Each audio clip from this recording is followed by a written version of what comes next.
Welcome, friend, to another journey together. We're so glad to have you here. Tonight, we will explore profound teachings drawn from ancient wisdom of Zen masters, lessons passed down in quiet temples and mountain retreats. If you'd like, feel free to share what time it is and where you are listening from. I'll be sharing a hand-picked selection of Zen stories, each one a doorway into a deeper understanding of the mind, each one shaped to guide you gently away from tension, overwhelm, and restless thought. These aren't just tales, they're tools, ancient and enduring, that can change the way you experience discomfort, confusion, and the persistent longing for something different. They remind us of what the old teachers knew well, that clarity doesn't come from solving the puzzle of life, but from stepping outside of it. As Dogen once said, to study the way is to study the self. To study the self is to forget the self. As you listen, you may begin to feel something shift. Thoughts may soften, the noise within may begin to fade, and a quiet understanding may begin to rise. Let it. It's what you came here for. So settle in. Let yourself fully arrive. Take one slow breath with me, and as you exhale, open yourself to the teachings that have patiently waited, not to be understood by the mind, but to be remembered by something deeper. Let us now explore a story about the profound nature of silence and the wisdom that emerges when we quiet the restless mind. In ancient Japan, a young and ambitious student approached his master, the renowned Zen teacher, Bankei. The student's eyes burned with intellectual fervor, his mind racing with questions and doubts that had plagued him for months. "Master," he said, bowing deeply but with visible agitation, "I have heard the famous koan about the sound of one hand clapping. I have meditated on it tirelessly, analyzed it from every angle, yet enlightenment continues to elude me. I fear I am wandering down the wrong path entirely." Bankei observed his student with eyes that held the depth of still water. He neither hurried to respond nor showed any trace of impatience. Instead, he slowly turned his gaze toward a single reed growing by the edge of a mirror-like pond that reflected the afternoon sky. The reed stood tall and slender, swaying almost imperceptibly in the gentle breeze. "Forget the hand," Bankei said softly, his voice carrying the weight of years of practice. "Go and sit by that reed. Do not leave that spot until you can hear the sound of its growing." The student felt a wave of confusion wash over him. How could a reed, which grew in complete silence, produce any sound at all? How could he hear what was not there to be heard? Nevertheless, his respect for his master ran deep, and he obeyed without further question. For days, he sat in unwavering meditation beside the reed, his frustration mounting like storm clouds gathering on the horizon. He listened with desperate intensity to every sound the wind whispered through the leaves, every gentle lap of water against the shore, every buzz and hum of insects dancing in the air. Yet the reed remained stubbornly silent, offering no revelation, no mystical sound to unlock the mysteries he sought. His mind raced through philosophical arguments and complex interpretations, grasping at intellectual explanations like a drowning man reaching for driftwood. But as the days wore on, something began to shift.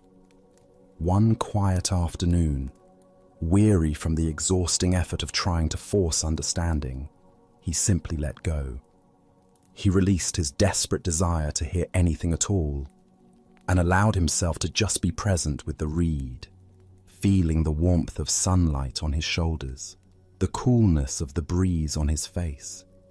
In that moment of profound stillness, when all striving ceased, A deep sense of peace washed over him like gentle waves. He became one with the reed, the pond, the sky, and the very air itself. When he finally returned to Bankai, his demeanor had transformed completely. Gone was the anxious seeker, replaced by someone who carried stillness within himself.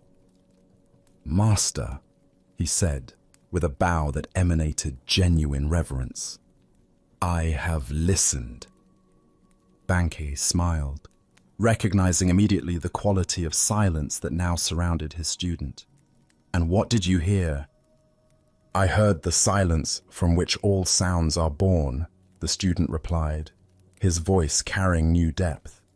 "The sound of one hand was never the true teaching. The real lesson was to stop the endless clapping of my own mind." Buddha's wisdom reminds us, better than 1,000 hollow words is one word that brings peace. The heart of this lesson lies in understanding the difference between the noise of seeking and the silence of finding.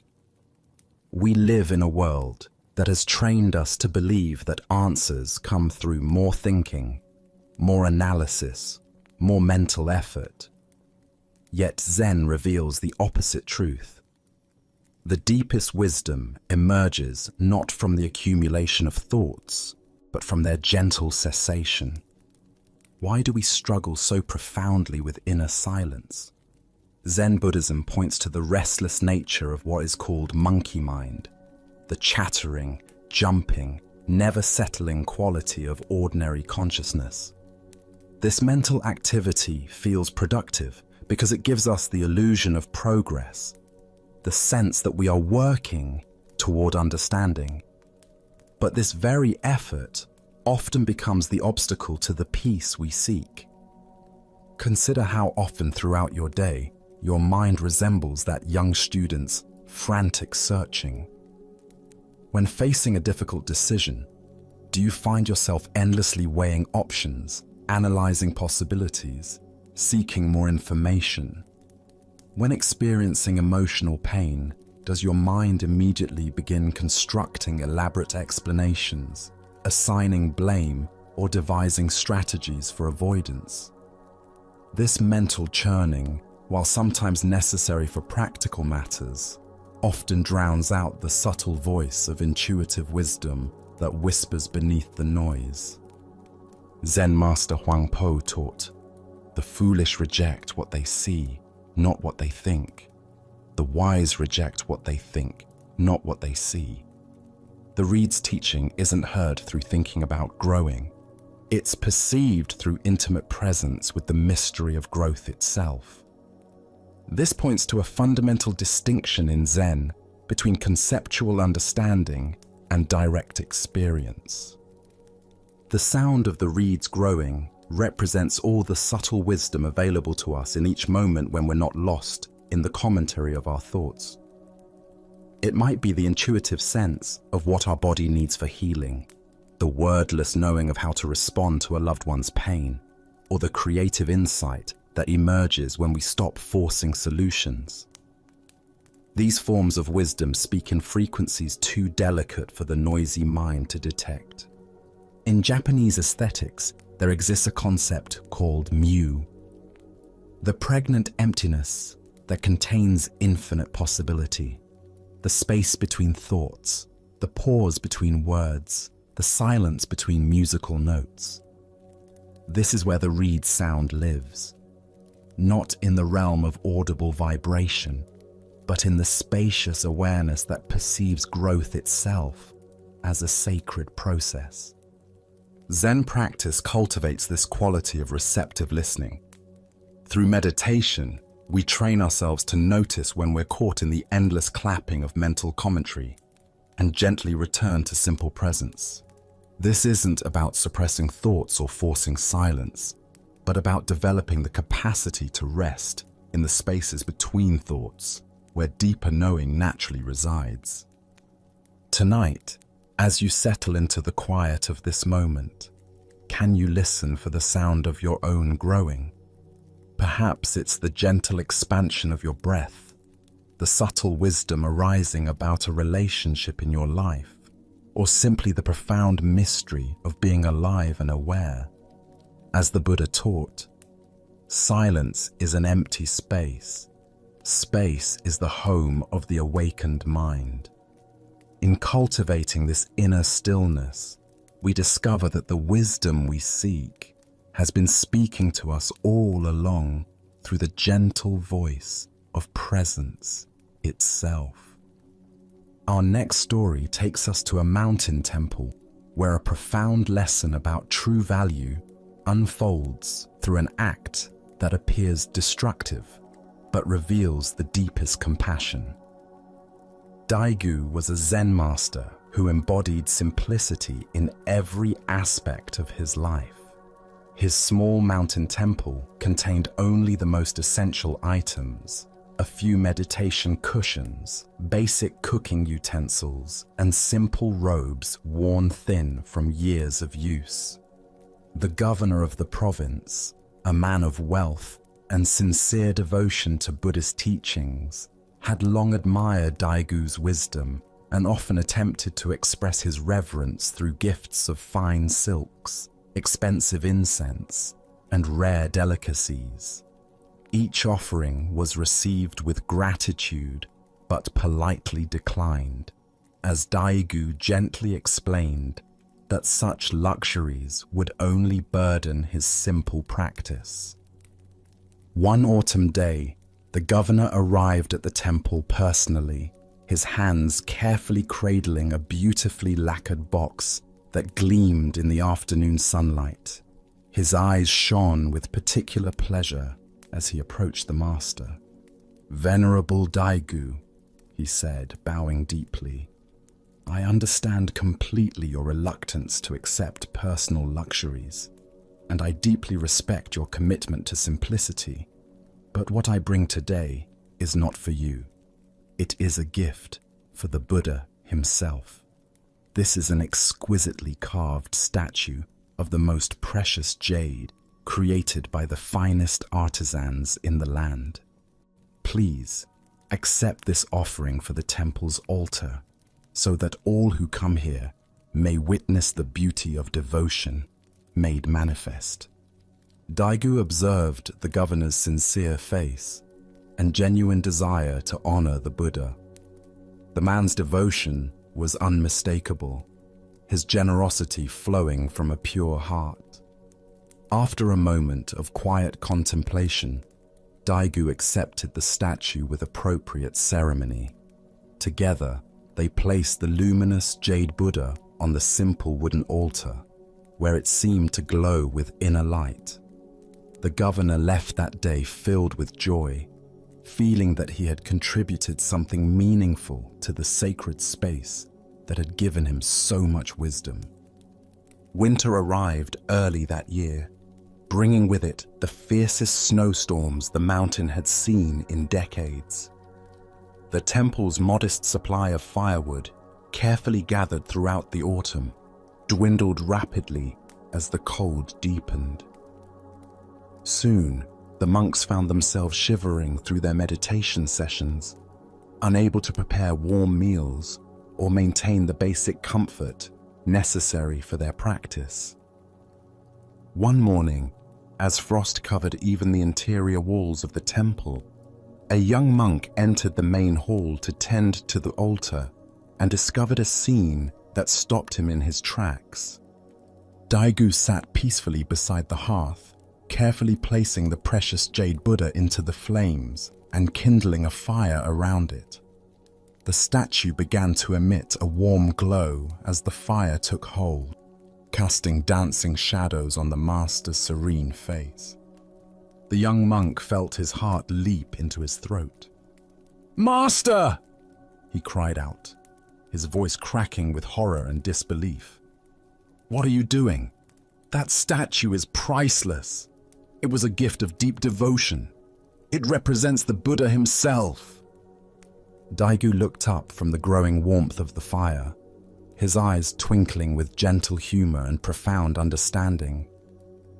"Indeed, my young friend," he said, settling back into comfortable meditation posture as heat began to fill the cold room. We are burning the Buddha to keep the Buddha warm. As the Buddha observed, do not believe in anything simply because you have heard it. Do not believe in anything simply because it is spoken and rumored by many. This ancient wisdom illuminates the profound teaching hidden within Daigu's seemingly shocking act. He was demonstrating the difference between form and essence, between symbol and reality. Why do we become so attached to the external representations of spiritual truth? Zen Buddhism reveals several layers to this very human tendency. First is our natural inclination to mistake the finger pointing at the moon for the moon itself. We invest sacred objects, rituals, and symbols with such reverence that we forget they are merely vessels designed to carry us toward direct experience of the divine. Second is what Buddhist psychology calls form clinging. Our tendency to grasp onto the appearance of things rather than their deeper nature. The jade statue was undeniably beautiful and valuable, but its true worth lay not in its material composition or artistic craftsmanship, but in its capacity to inspire devotion and point hearts toward awakening. When that function could be served more immediately by providing warmth for actual living beings engaged in spiritual practice, the form became expendable. Consider how often in your own life you might prioritize preserving the form of something over serving its essential purpose. Do you ever find yourself more concerned with maintaining the appearance of a relationship than nurturing its genuine intimacy? More invested in preserving religious or spiritual traditions than embodying their transformative wisdom? More attached to the way things should look than responding to what life actually requires in this moment? Zen teacher Yunmen once said, "Every day is a good day." This wasn't naive optimism, but recognition that each moment offers opportunities to express our deepest values, regardless of external circumstances. Daigu's action revealed this principle in dramatic fashion. The good day wasn't defined by having enough firewood or preserving precious objects, but by the willingness to respond with wisdom and compassion to whatever conditions arose. The deeper teaching here shows us that true reverence for the Buddha lies not in worshipping representations of him, but in embodying his compassion in our daily actions. The Buddha himself taught that attachment to material forms, even sacred ones, can become obstacles to awakening. By burning the statue to provide warmth, Daigu was demonstrating Buddha nature in action. The spontaneous expression of wisdom and care that responds to immediate need without hesitation. This story challenges our conventional understanding of what constitutes appropriate spiritual behavior. We're conditioned to think that preserving beautiful, expensive, or historically significant objects shows proper respect. But Zen reveals a more radical perspective. The highest honor we can pay to any spiritual symbol is to embody the qualities it represents, even if that means releasing our attachment to the symbol itself. Look deeply at your own relationship with spiritual forms, whether they be texts, images, practices, or traditions. Can you appreciate their beauty and function while holding them lightly enough to let them go when wisdom calls for something different? Can you distinguish between honoring the essence of what they point toward and clinging to their particular manifestations?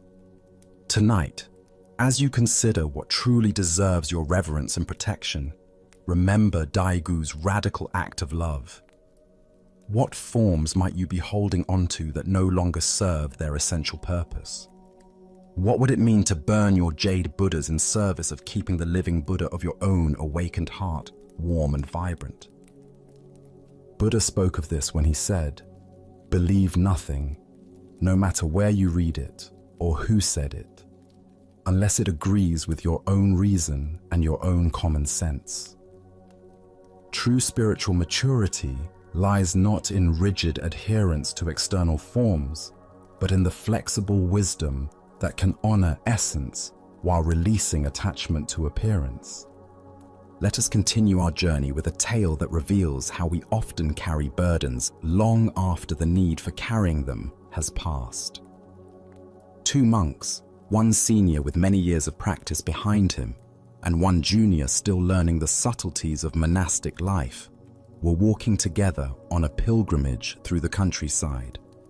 Their destination lay many miles ahead, and they walked in the comfortable silence that often develops between companions who share a spiritual path. The rhythm of their footsteps on the dusty road created a meditative cadence that matched their breathing and helped maintain a state of mindful awareness as they traveled. As they approached a wide river where the spring rains had created muddy banks and swift-moving currents, they noticed a young woman standing hesitantly at the water's edge. She wore an elegant silk kimono of deep blue with intricate patterns that clearly marked her as someone of wealth and status. Her delicate silk slippers and the pristine condition of her clothing suggested she was unaccustomed to the rough conditions of country travel. She stood frozen with uncertainty, clearly wanting to cross, but afraid of ruining her expensive garments in the muddy water.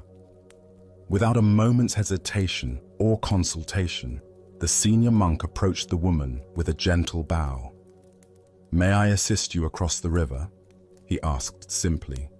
Before she could fully respond, he had already positioned himself and, with practiced efficiency, hoisted her onto his back. He carried her steadily across the rushing water, his feet finding secure footing despite the slippery stones beneath the surface. Upon reaching the other side, he set her down gently on solid ground with the same matter-of-fact grace with which he had lifted her. The woman straightened her kimono and gave a curt nod of acknowledgement, but no word of thanks passed her lips. Without meeting either monk's eyes, she hurried away down the path, apparently eager to put the encounter behind her and continue with her journey. The two monks watched her disappear around a bend in the road, then resumed their own pilgrimage in silence. But the junior monk's silence was of an entirely different quality than before. Where previously there had been peaceful awareness, now there was a churning mixture of shock, confusion, and growing indignation. How could his respected teacher, a man who had taken sacred vows, including commitments to celibacy and non-attachment, have touched a woman so intimately? How could he have interacted so freely with someone who showed such obvious ingratitude? These questions burned in the younger monk's mind as he walked, creating an internal storm that grew more turbulent with each passing mile. For 2 full hours, he carried these thoughts, turning them over and examining them from every angle, feeding his sense of righteous confusion. The weight of his mental burden grew heavier with each step until finally, unable to contain himself any longer, he burst out with barely controlled emotion. "Brother, why did you do that? You know perfectly well that we are not supposed to touch women under any circumstances. Our vows are clear about maintaining proper boundaries. And that woman, she was so ungrateful. She didn't even thank you for your kindness." The senior monk turned to look at his companion with eyes that held gentle amusement rather than defensiveness. A serene smile spread across his weathered face as he replied, "My friend, I left that woman by the river 2 hours ago. Are you still carrying her?" Buddha's wisdom reminds us, holding on to anger is like grasping a hot coal with the intent of throwing it at someone else. You are the one who gets burned. Here we discover the profound difference between necessary action and unnecessary suffering, between responding to what life presents and carrying psychological burdens that serve no purpose.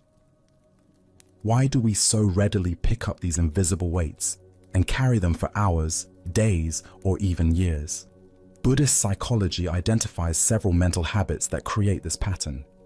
The first is our tendency toward rumination, the mind's compulsive habit of chewing endlessly on experiences, particularly those that trigger strong emotional reactions. Like a dog with a bone, we gnaw at disturbing events, examining them from every angle. But this mental activity rarely leads to resolution or peace. The second factor is our attachment to being right about our judgments. The junior monk wasn't just confused by his teacher's behavior, he was invested in his interpretation of what appropriate conduct should look like. When reality didn't match his expectations, instead of questioning his assumptions, he carried the conflict internally, allowing it to poison his experience for hours. The third element is what Zen calls sticky mind.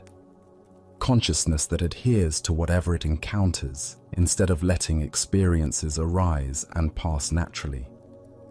Like walking through a spider web, we collect psychological debris as we move through our days, accumulating resentments, worries, and preoccupations that have nothing to do with our present moment reality. Consider how often throughout your day you find yourself carrying people or situations long after your actual interaction with them has ended. The coworker who didn't return your greeting this morning. Are you still puzzling over their apparent rudeness at lunchtime? The driver who cut you off in traffic. Does their inconsiderate behavior continue to irritate you hours later? The friend who made an insensitive comment last week. Do you find yourself rehearsing better responses you wish you had given? Zen Master Suzuki Roshi taught, each of you is perfect the way you are, and you can use a little improvement. This gentle paradox applies perfectly to our relationship with carrying psychological burdens. There's nothing fundamentally wrong with having emotional reactions to life events. This is part of being human. The opportunity for improvement lies in learning to put down these reactions when they no longer serve us. The senior monk's wisdom wasn't in avoiding contact with the woman or suppressing natural human responsiveness. His wisdom lay in his ability to act from compassion when action was needed, then release the entire interaction completely when it was finished. He didn't carry the woman physically beyond the river, and he didn't carry her psychologically either. This points to a crucial distinction in Zen practice between engagement and attachment. We can be fully present and responsive to whatever situation arises without becoming psychologically stuck to the outcomes or other people's reactions. The senior monk helped the woman not because he expected gratitude, but because helping was the natural expression of compassion in that moment. Her response, whether grateful or dismissive, had no bearing on the appropriateness of his action. Look deeply at what you might be carrying right now that you could simply set down. What old conversations are you still rehearsing? What past hurts are you keeping alive through repetitive thinking? What future scenarios are you mentally preparing for that may never materialize? These psychological burdens are like invisible passengers we carry on our backs, weighing down our steps and obscuring our ability to be present to what's actually happening now. Tonight, as you prepare for rest, can you practice the senior monk's wisdom? Can you review the day and consciously set down any people situations, or emotions you've been carrying unnecessarily? Can you leave at the river's edge anything that no longer requires your attention? As the Buddha taught, you only lose what you cling to. The path to freedom isn't found in avoiding life's challenges, but in learning to meet them fully and then release them completely, carrying forward only the wisdom they've offered, not the weight of their memory. Now let us turn to a story about the profound difference between receiving what others offer and accepting what we choose to take into ourselves. In ancient Japan, a famously hot-tempered young samurai sought out an old Zen master who was renowned throughout the region for his unshakable peace and wisdom.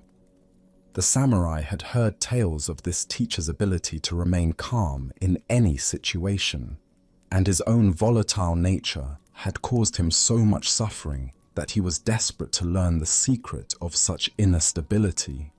The master agreed to teach him, but the first week brought nothing like what the samurai had expected.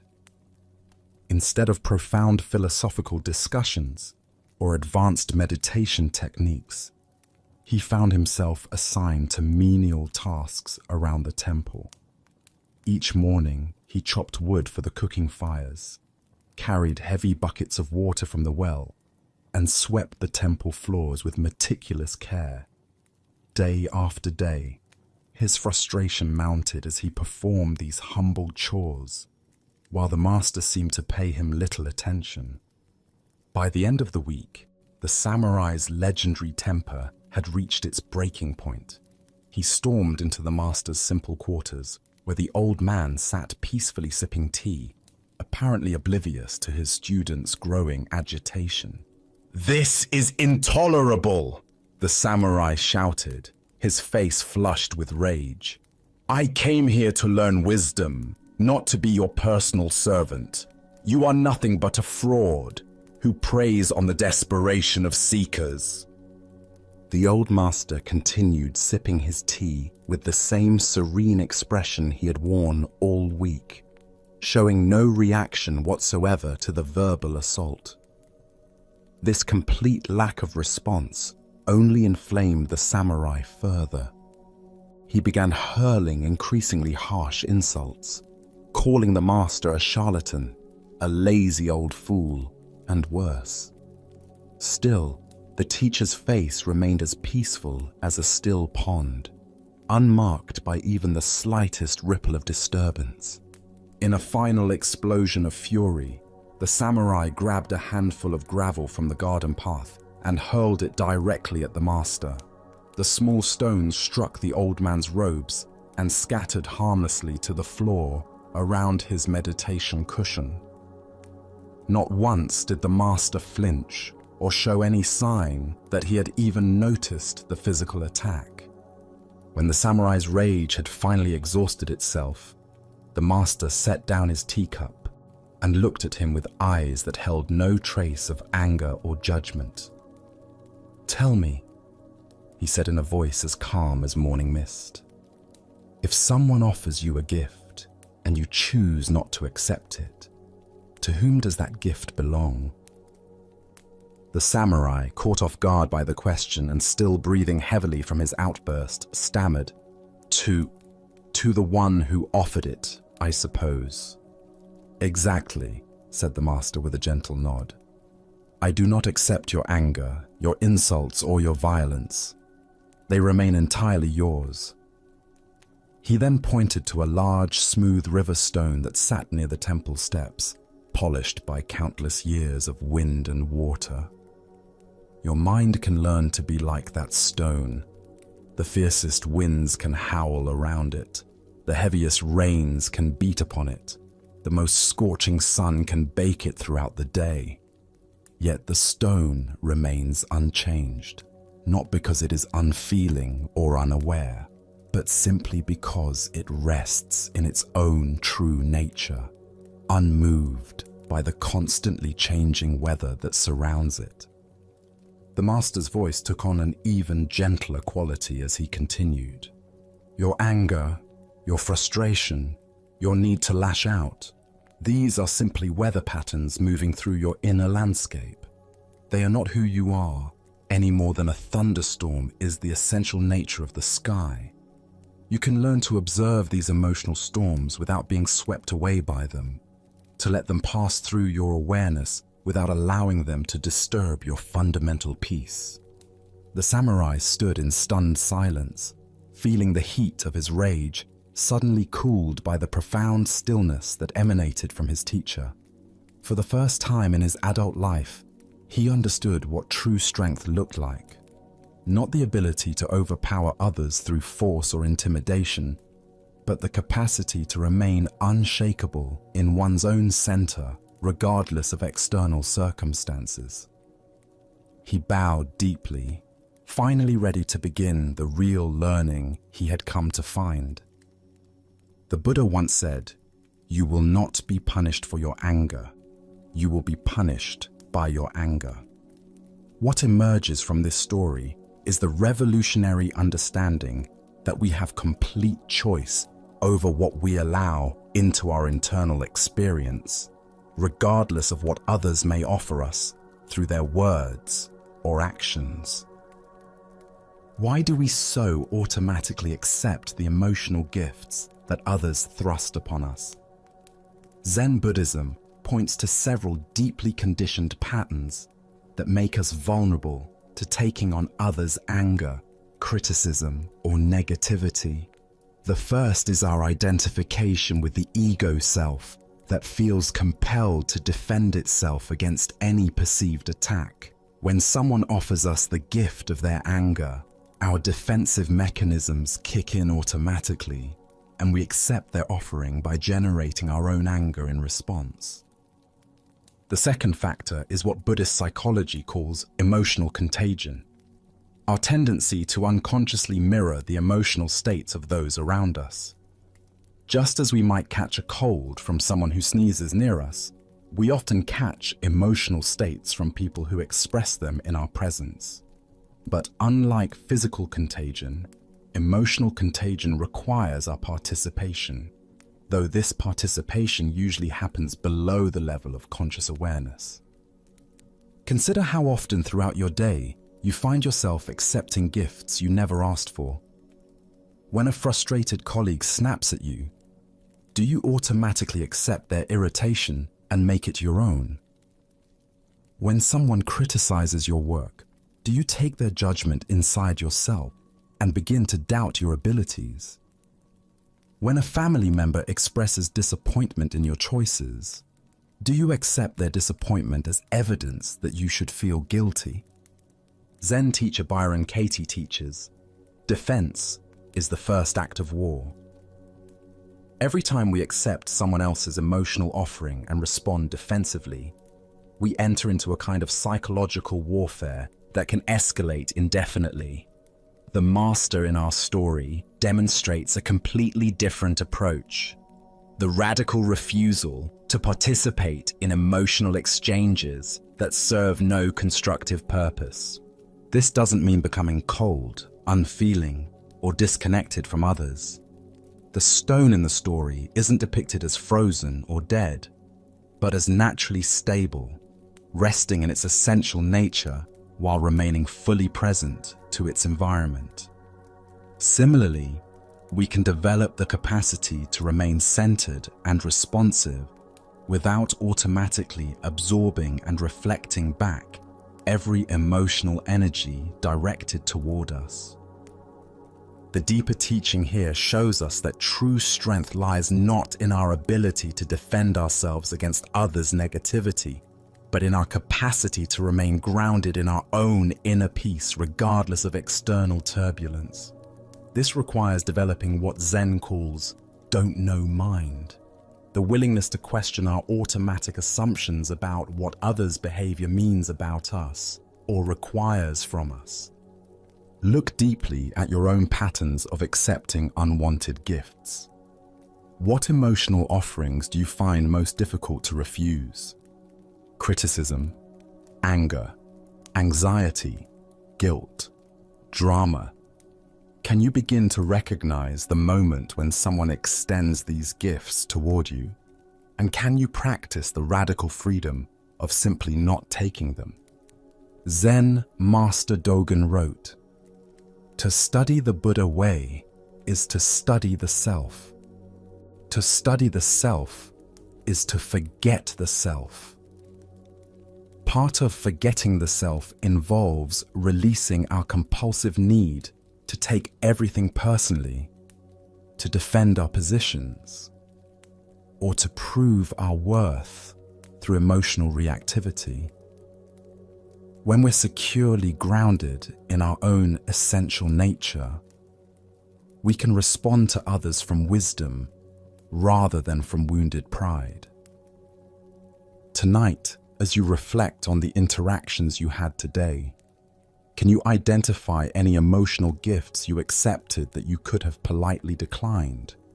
Can you practice being like the stone, present, aware, and responsive, but fundamentally unmoved by the passing weather of others' emotional storms? As the Buddha taught, hatred does not cease by hatred, but only by love. This is the eternal rule.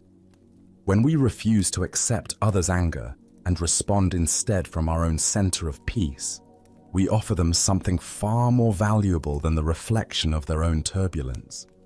We offer them the gift of experiencing what serenity looks like in the face of storm. As we continue our journey through the wisdom of Zen Buddhism, let us explore a teaching that addresses one of the most challenging aspects of human existence: our relationship with change and impermanence. A sincere disciple approached his master with a question that had been troubling his heart for many months. His face carried the weight of someone wrestling with profound spiritual confusion, and his words came slowly, as if each one required careful consideration. "Master," he began, bowing with deep respect, "you speak constantly of impermanence, teaching that everything in existence is in constant flux, that nothing remains the same from one moment to the next. I have studied this concept extensively, analyzed it from every philosophical angle, and I believe I understand it intellectually. Yet, my heart simply cannot accept this truth. Every morning I wake to see the same mountain rising majestically outside my window, its peaks unchanged since my childhood. I drink from the same well that my grandfather dug, drawing water that tastes exactly as it did when I was young. Each night, I gaze upon the same moon that has watched over humanity for countless generations. If everything is truly changing as you teach, why does my daily experience seem to contradict this fundamental principle?" The master listened with the patient attention of someone who had encountered this question many times before, recognizing in his student's words the eternal human struggle between intellectual understanding and lived experience. Without speaking, he gestured for the disciple to follow him. They walked together in contemplative silence until they reached the banks of a river that flowed nearby the monastery, its waters catching the late afternoon sunlight like scattered diamonds.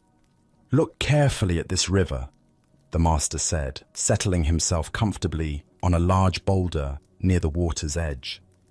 "Tell me what you observe." The disciple studied the flowing water, noting its steady current, the way it curved around rocks, the consistent sound it made as it moved toward the distant sea. "I see a river, master. It flows steadily from the mountains toward the ocean, just as it has for countless years." "Good," the master replied. "Now, dip your hand into the water and feel its coolness."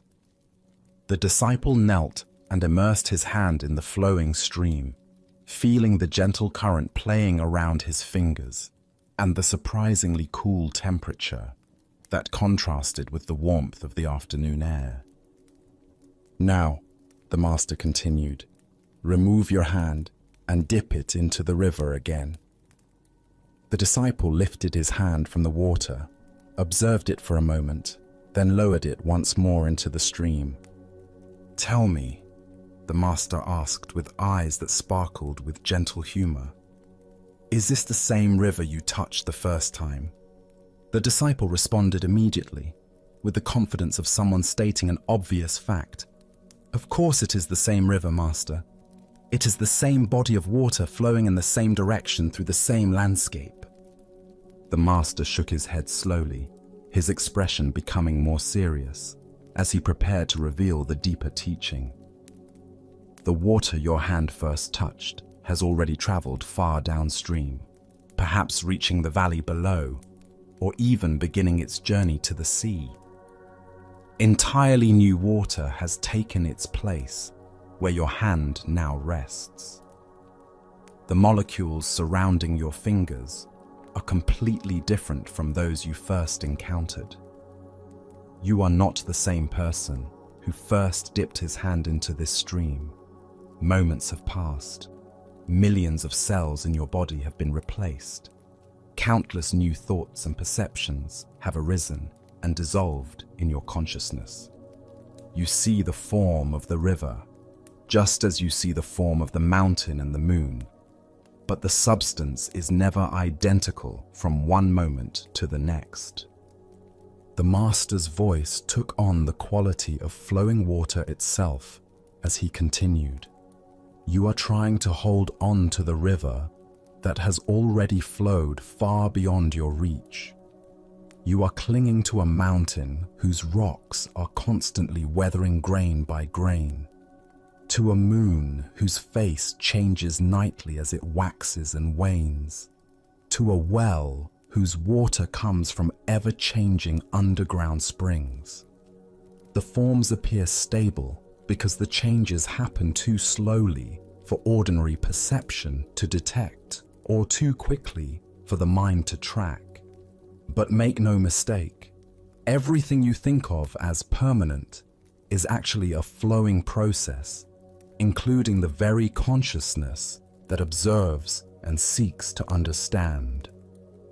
The disciple sat in profound silence beside the flowing water, and for the first time in his spiritual seeking, he felt the truth of impermanence not as an abstract philosophical concept, but as a living reality that encompassed every aspect of his existence. He watched the ceaseless flow of the river with new eyes, seeing in it a perfect metaphor for the constantly changing nature of all phenomena, including his own sense of being a fixed and separate self. Buddha spoke of this when he said, "Nothing is permanent except change." This teaching reveals one of the most fundamental insights of Buddhist wisdom, that our suffering often stems from our resistance to the natural flow of existence, our attempt to make permanent what is inherently fluid. Why do we find impermanence so difficult to accept, even when we understand it intellectually? Zen Buddhism identifies several psychological mechanisms that create this resistance. First is our evolutionary conditioning for pattern recognition and stability. Our survival as a species has depended on our ability to identify reliable sources of food, shelter, and safety.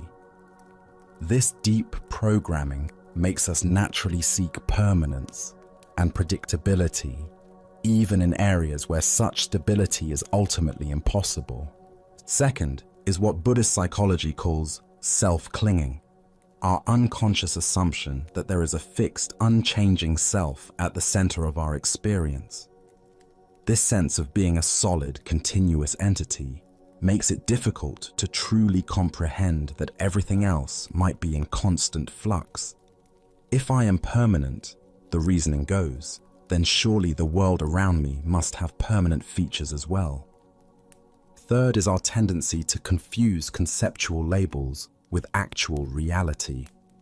We create mental categories like river, mountain, and moon, then assume these labels refer to static objects rather than dynamic processes. Language itself reinforces this illusion by using nouns to describe what are actually ongoing verbs. There is no river, only rivering, no mountain, only mountaining. Consider how this insight might transform your relationship with areas of life where you experience resistance or suffering. Are you holding on to a relationship that has fundamentally changed, trying to make it conform to what it once was? Are you clinging to an identity or role that no longer fits who you are becoming? Are you resisting aging, career transitions, or changes in your physical or mental capabilities? Zen Master Dogen taught, "Time is not separate from you, and as you are present, time does not go away." This points to a profound shift in perspective. Instead of seeing ourselves as fixed beings moving through changing circumstances, we can recognize ourselves as part of the very flow of change itself. We are not separate from the river of time, we are expressions of it. The deeper teaching here shows us that accepting impermanence isn't about resignation or pessimism, but about aligning ourselves with the fundamental nature of reality. When we stop fighting the current, we can begin to dance with it. When we release our grip on how things should remain, we become available to appreciate how they actually are in each moment. Thich Nhat Hanh reminds us, impermanence is not something to be afraid of. It's the very basis of life. Without change, there would be no growth, no healing, no learning, no possibility for transformation.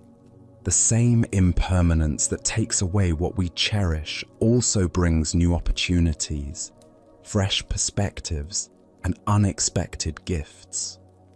Look deeply at your own relationship with change in this moment. What are you trying to hold on to that is already flowing away from you? What are you resisting that might be trying to emerge in your life? Can you feel yourself as part of the river, rather than someone standing on its banks trying to control its flow? Tonight, as you observe the rise and fall of your breath, the coming and going of thoughts, the subtle changes in how your body feels as you settle into rest, can you practice meeting impermanence as a friend rather than an enemy? Can you let yourself flow with the constant renewal that is your birthright as a conscious being? As the Buddha taught, of all footprints, that of the elephant is supreme. Similarly, of all mindfulness meditations, that on death is supreme. By truly accepting the impermanent nature of all phenomena, including our own precious lives, we discover the freedom to love fully, act courageously, and appreciate deeply whatever is present in this irreplaceable moment. As we continue our journey through the wisdom of Zen Buddhism, let us turn to a story about the difference between resistance and flow. This is the teaching of the old man and the waterfall. In a mountain village where a swift river carved its way through ancient rocks, an old Taoist sage often walked along the water's edge, observing the interplay between the flowing current and the solid stones that tried to redirect its path. The villagers knew him as a gentle, contemplative man who seemed to understand something profound about the natural world that others missed. One afternoon, as storm clouds gathered and rain began to fall, the river swelled with unusual force. The current grew violent and unpredictable, rushing toward a high waterfall that dropped into a rocky gorge below. Most people avoided the area during such conditions, knowing that anyone who fell into the rapids would face almost certain death against the jagged rocks at the bottom of the falls. The old man, however, had been caught by the sudden storm while walking along his usual path. As he tried to make his way back to safety, the muddy bank gave way beneath his feet. Before he could catch himself, he tumbled into the raging torrent and was immediately swept away by the powerful current. Villagers who witnessed his fall cried out in horror. They ran along the riverbank, helplessly watching as the old man was carried toward the waterfall by waters too violent and swift for any rescue attempt. They could only watch in anguish as he disappeared over the edge, plunging into the churning chaos below. Everyone assumed the worst. No one could survive such a fall, especially not an elderly man with limited strength. The villagers prepared themselves to search for his body downstream, once the waters calmed enough to make such a search possible. But to their amazement, as they hurried toward the base of the waterfall, they saw the old man emerging from the water far below, completely unharmed. He walked calmly to the shore, water streaming from his clothes, and sat down to rest as peacefully as if he had simply taken a refreshing swim on a pleasant day. The villagers rushed to him, unable to believe what they had witnessed. "How is this possible?" they asked in wonder. "How did you survive that terrible fall? The water was so violent, the rocks so dangerous. By all reason, you should have been killed." The old man smiled at their concern and amazement.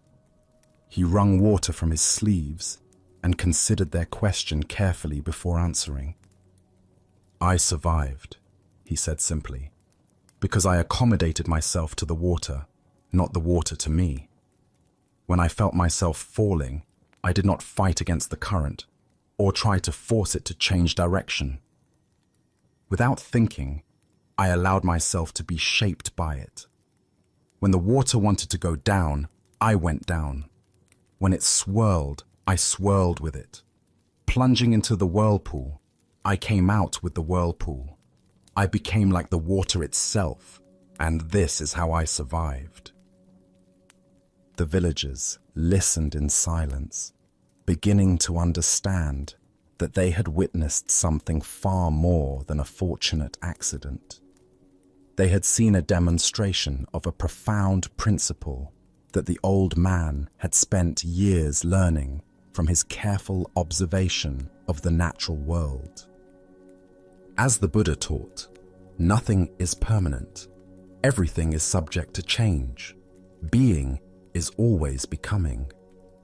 Here we discover the wisdom of working with life's currents, rather than exhausting ourselves in futile resistance to forces beyond our control. Why do we instinctively fight against difficult circumstances when flow and adaptation might serve us better? Zen Buddhism reveals that our ego mind believes it can control external conditions through force of will. But this approach often creates more suffering than the original difficulty. The old man's survival wasn't mere luck. It was the result of understanding something essential about the nature of existence itself. When we align ourselves with the natural flow of events, rather than demanding that life conform to our preferences, we often discover resources and possibilities that resistance makes invisible. Consider your own relationship with challenging circumstances. How much energy do you spend fighting against situations you cannot change? The old man's teaching suggests a different approach, not passive submission, but conscious adaptation that maintains our essential nature while flowing with changing conditions. This doesn't mean accepting harmful situations or abandoning our values. The old man didn't give up his desire to survive. He simply changed his strategy for survival. Instead of fighting the water's power, he used it. Instead of resisting its direction, he moved with it while maintaining his awareness and intention. In relationships, careers, and personal challenges, we often face similar choices. We can exhaust ourselves trying to force outcomes, control other people's behavior, or make external circumstances conform to our expectations. Or we can learn to work skillfully with what is actually present, finding creative ways to achieve our deeper purposes through accommodation rather than force. Zen master Lao Tzu taught, water is fluid, soft, and yielding, but water will wear away rock, which cannot yield and is destroyed. The old man embodied this teaching, demonstrating that apparent weakness can be a source of tremendous strength when applied with wisdom. The Buddha said, "Hatred does not cease by hatred, but only by love. This is the eternal rule." This principle extends beyond hatred to all forms of resistance. Problems are rarely solved by fighting against them directly, but by understanding their nature and finding ways to work with the underlying forces involved. Look deeply at a current source of stress or conflict in your life. Where are you trying to force the water to change direction rather than learning to swim with it? What would it mean to accommodate yourself to the situation while maintaining your essential values and intentions? Tonight, as you encounter the inevitable currents of daily life, unexpected changes, difficult people, circumstances beyond your control, can you remember the old man's wisdom? Can you find ways to maintain your center while flowing with forces you cannot change, discovering that sometimes the most direct path to your goals is the one that appears to go around obstacles rather than through them? Buddha's wisdom reminds us, in the end, just three things matter: how well we have lived, how well we have loved, how well we have learned to let go. Learning to flow with life's currents is ultimately about letting go of our need to control everything while maintaining our ability to respond wisely to whatever arises. Like water, we can be both powerful and yielding, both persistent and adaptive, both strong and gentle. Let us continue on our journey with a story about discovering the source of true freedom. This is the tale of the student and the master's heart. In a peaceful monastery garden where cherry blossoms drifted like snow, a young student approached his teacher during evening meditation.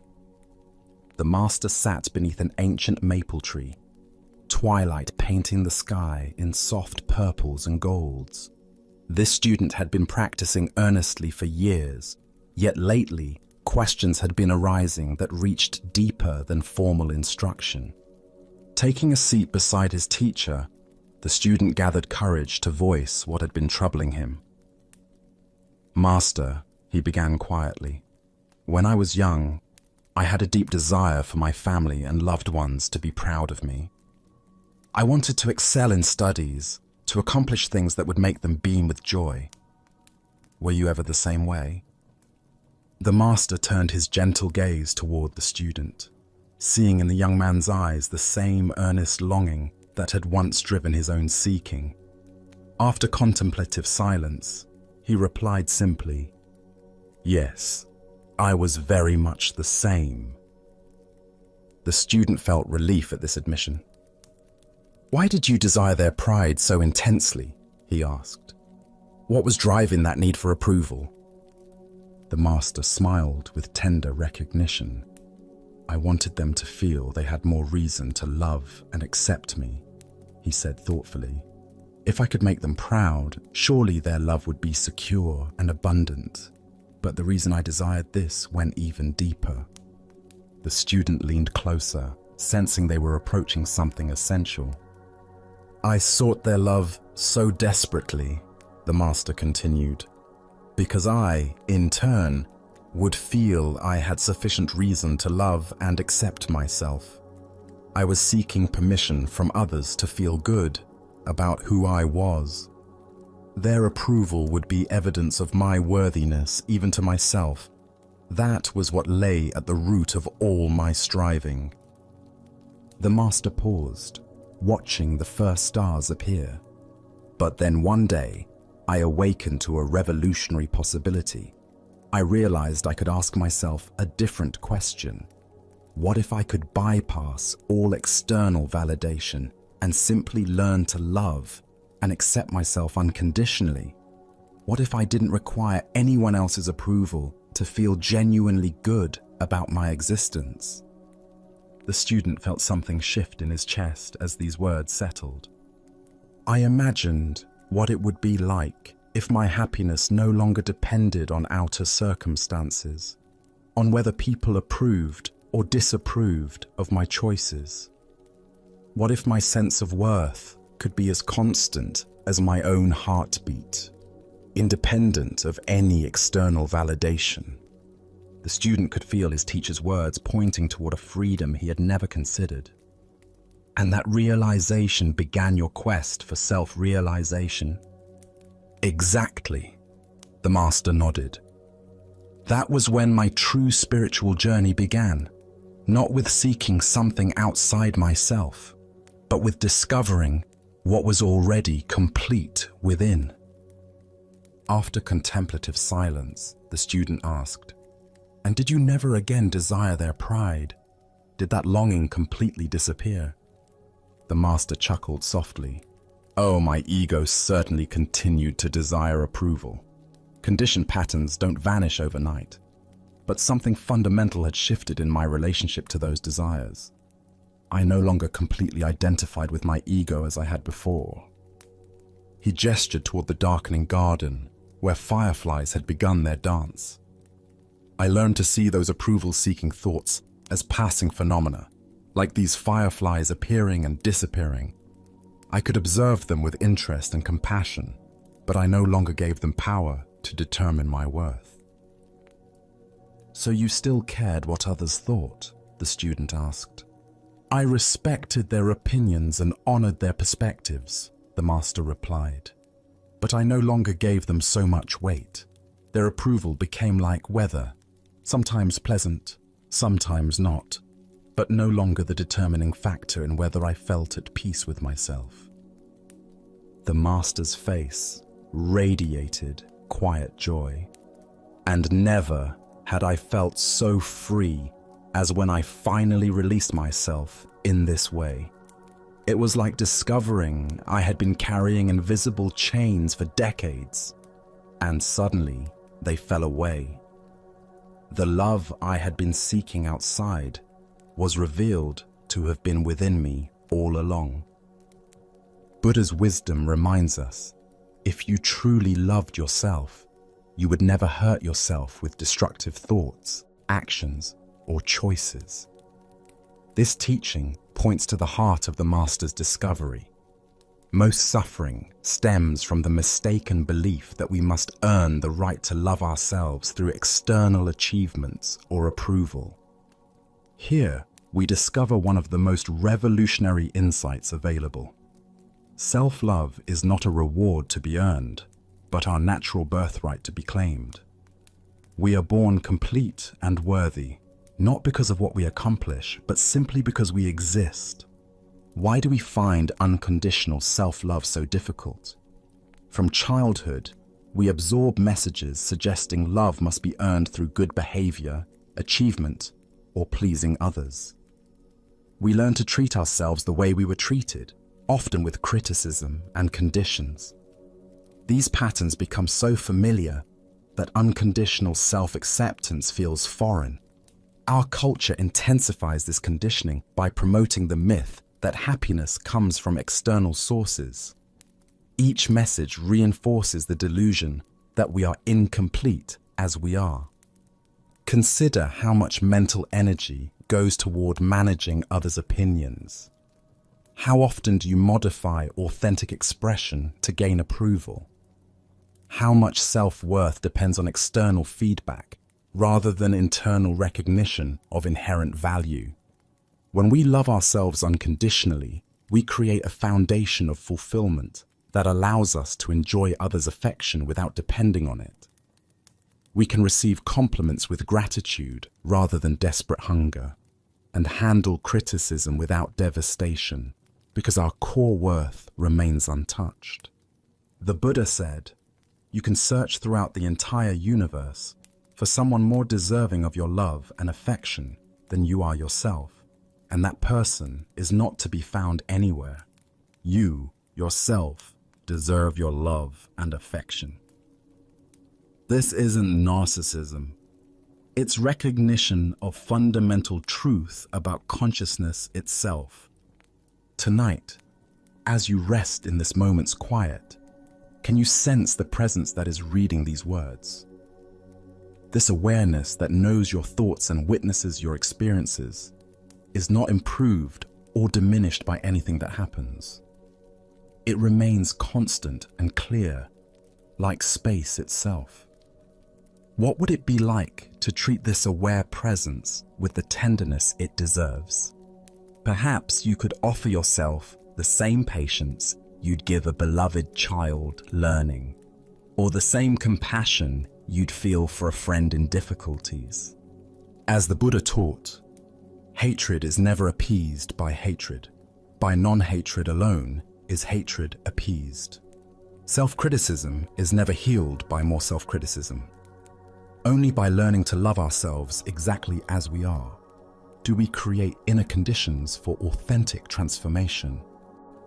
In discovering this unconditional love within, we find the freedom we sought through others' approval was always here, beating steadily in our own hearts.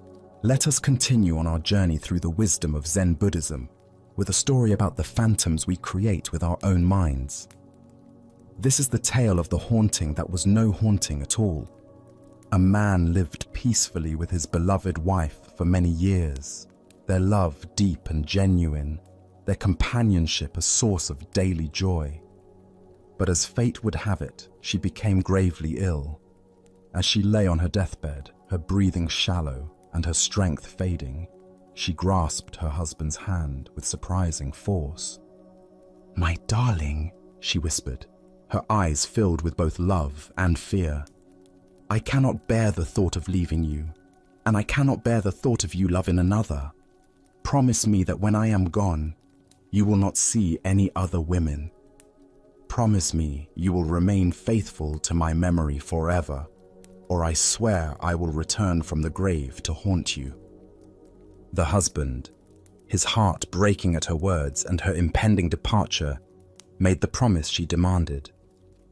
What else could he do? In that moment of grief and love, he would have agreed to anything to ease her suffering and honor their bond. For several months after her death, the widower kept his word. He avoided social gatherings, declined invitations, and turned away from any possibility of female companionship. His world became small and lonely, filled only with work and memories. But as time passed and the sharpest edge of grief began to soften, he found himself drawn back into the world of the living. It was at a local market that he met her, a kind woman with gentle eyes and a warm smile. Despite his promise to his deceased wife, he found himself drawn to this new person. Conversations led to friendship. Friendship deepened into affection. And eventually, despite his guilt and internal conflict, he fell in love again. The night he and his new love became engaged, his worst fears materialized.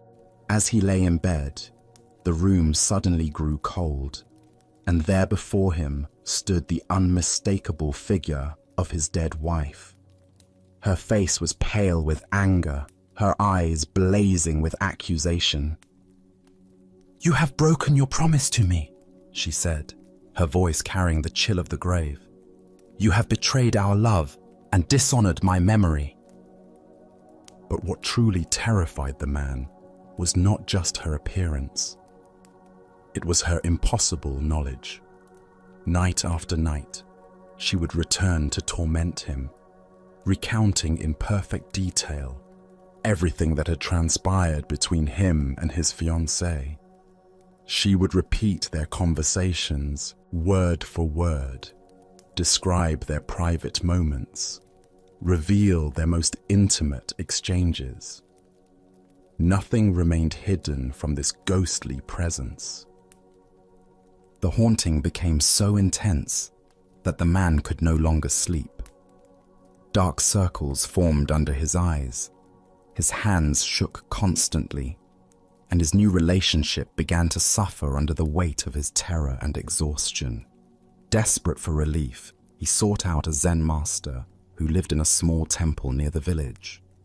"Master," the man said, his voice trembling as he recounted his story, "my dead wife's ghost appears to me every night. She knows everything I do, everything I say. She repeats our conversations exactly as they happened. I am being driven to madness." The old master listened carefully, stroking his beard thoughtfully. When the man finished his account, the master smiled knowingly. "This is indeed a very clever ghost," he said. "You should admire such supernatural wisdom. But I will tell you exactly what to do when she appears tonight." That evening, as the room grew cold and the familiar figure materialized, the man followed the master's instructions precisely. "You are truly a wise and all-knowing spirit," he said to the ghost. "You see everything I do and know everything I think. Since you possess such incredible powers and I can hide nothing from you, surely you can answer one simple question for me." "Ask your question," the ghost replied coldly.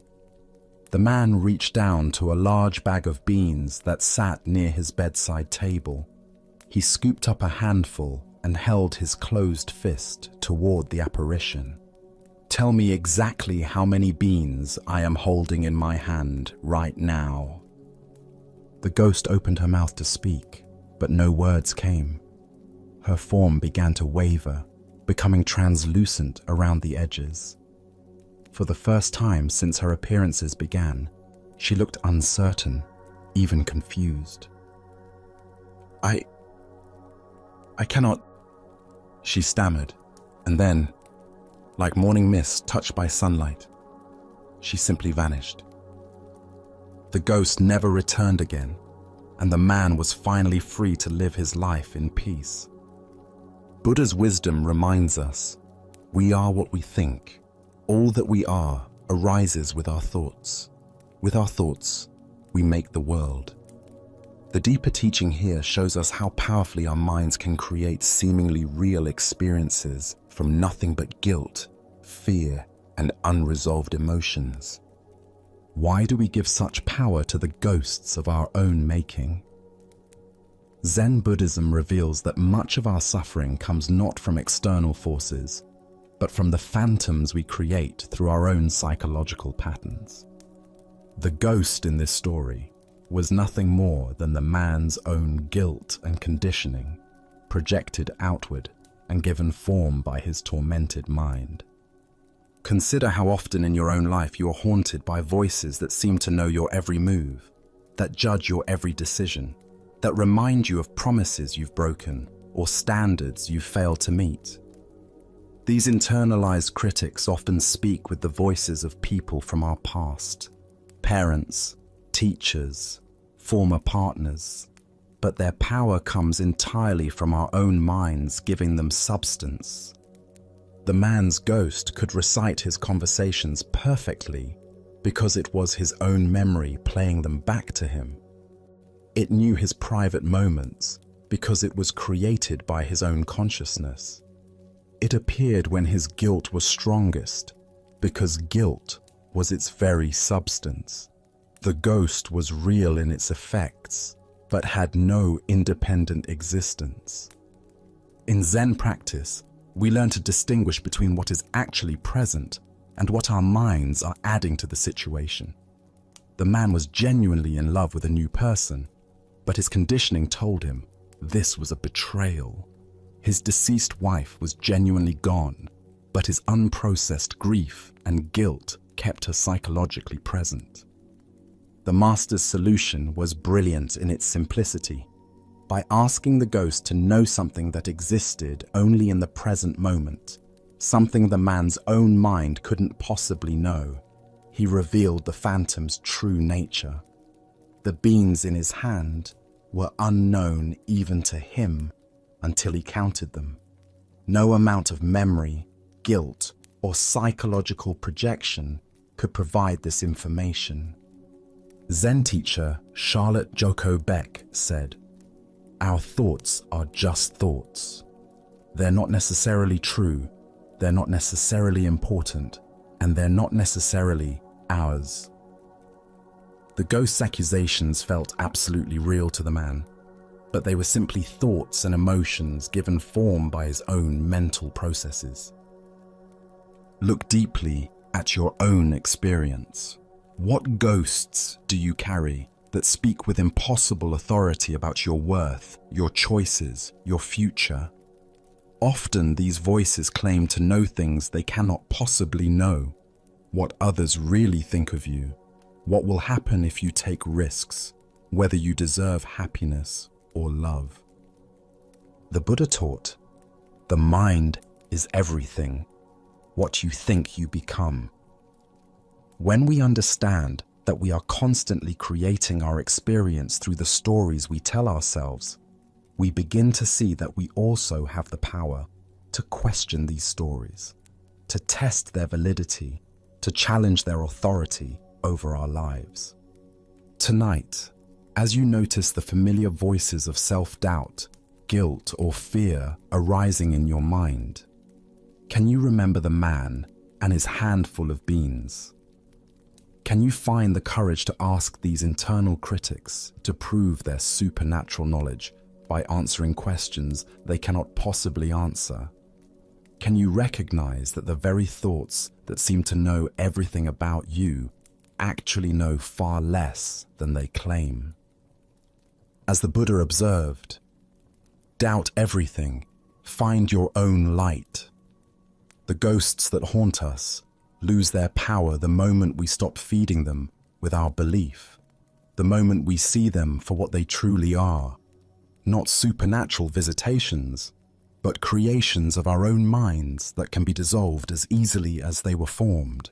Now, let us explore a Zen story about the irreplaceable nature of direct spiritual transmission. This is the tale of Bankei and the messenger. In the bustling capital city, where merchants haggled in crowded marketplaces and scholars debated in tea houses, the renowned Zen master Bankei had completed another period of teaching at one of the great temples. Known throughout the region for his profound insight and ability to point students directly toward their Buddha nature, Bankei maintained a simple practice of traveling between temples, offering instruction wherever sincere students gathered. As the master prepared to depart for his next destination, carefully folding his few possessions into a traveling bundle, a well-dressed gentleman approached him with urgent politeness. The man's fine silk robes and careful manner suggested someone accustomed to moving in aristocratic circles, likely a retainer or aide to one of the noble families that supported the temple. "Venerable master," the gentleman said, bowing deeply, "I come with a request from the Baron, a man of great learning and sincere interest in your teachings. He has heard of your wisdom and wishes desperately to meet with you personally, but urgent matters have detained him today. Would you consider postponing your departure by one day so that he might have the honor of studying with you tomorrow?" Bankei, despite his eagerness to reach the next temple where students awaited him, recognized the genuine need in the request. The path of a teacher required flexibility and compassion, even when inconvenient. "Of course," he replied simply, "I shall remain one more day." The master unpacked his bundle and settled back into the temple quarters, spending the evening in quiet meditation and preparation for what he anticipated would be a meaningful encounter with a sincere seeker. He had met many nobles over the years who approached Zen with genuine humility despite their worldly status, and he looked forward to offering whatever guidance might be helpful. The next morning arrived with clear skies and the sound of temple bells calling the community to meditation. Bankei waited in his designated meeting room as the appointed time approached.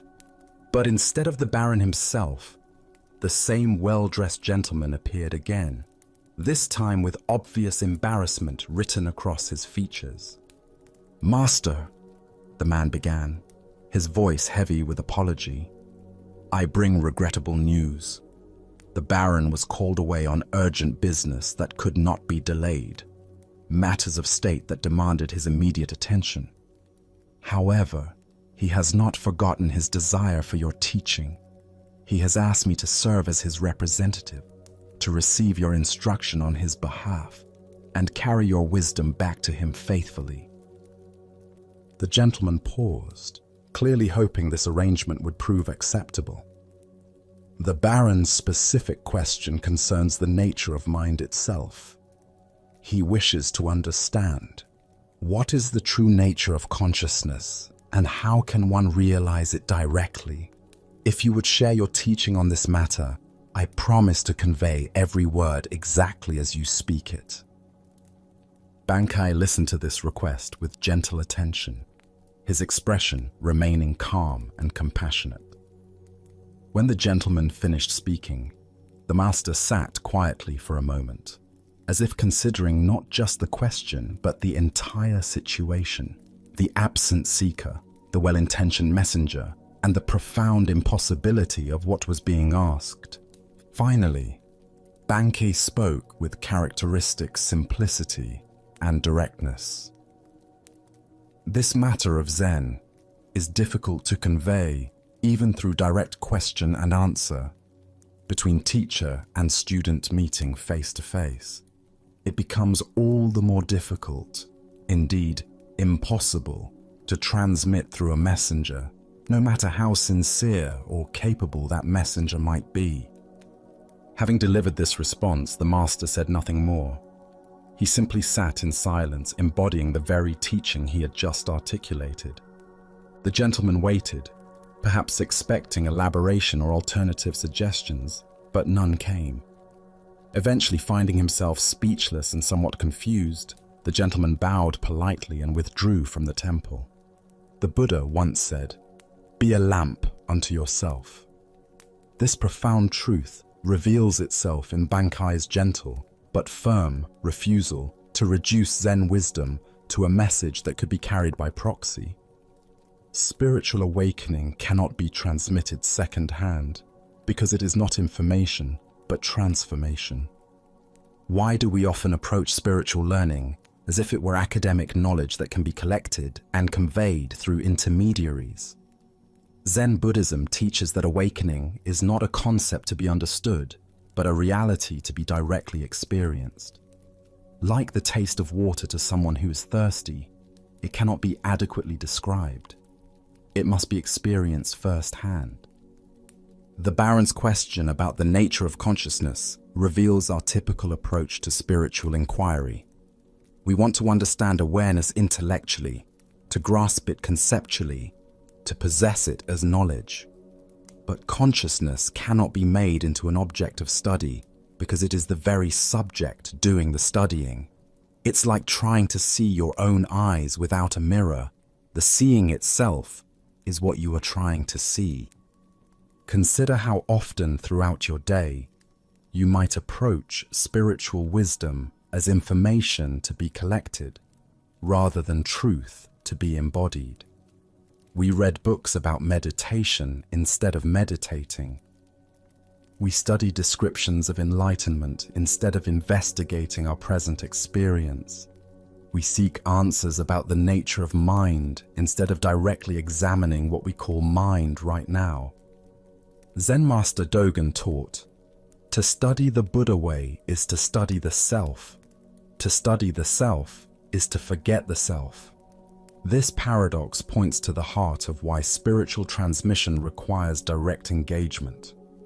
The self that wants to understand Buddhism intellectually is the very construction that must be seen through.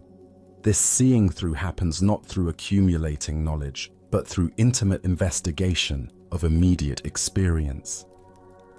The messenger in the story represents our own tendency to approach awakening indirectly, We want to understand consciousness from a safe distance, maintaining the illusion that we are separate observers studying an object called awareness.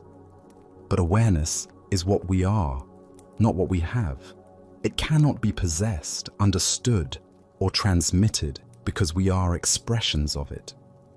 Bankei's silence after his brief explanation was itself a teaching. In Zen, silence often conveys what words cannot.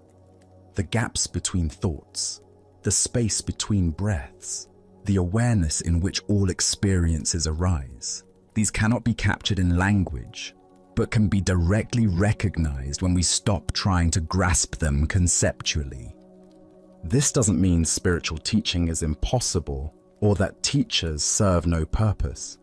Rather, it means that authentic teaching points students toward their own direct experience, rather than providing second-hand descriptions of someone else's realization.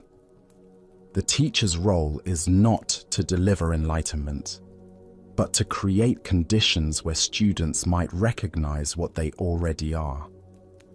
Tonight, as you experience the simple fact of being conscious, aware of these words, aware of your body, aware of the space in which thoughts and sensations appear, can you investigate this awareness directly rather than through concepts?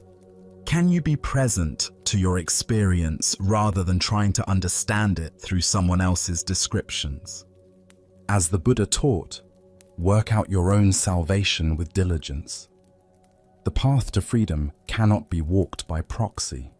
It requires your own feet, your own breath, your own willingness to look directly at what you have always been but perhaps never clearly seen.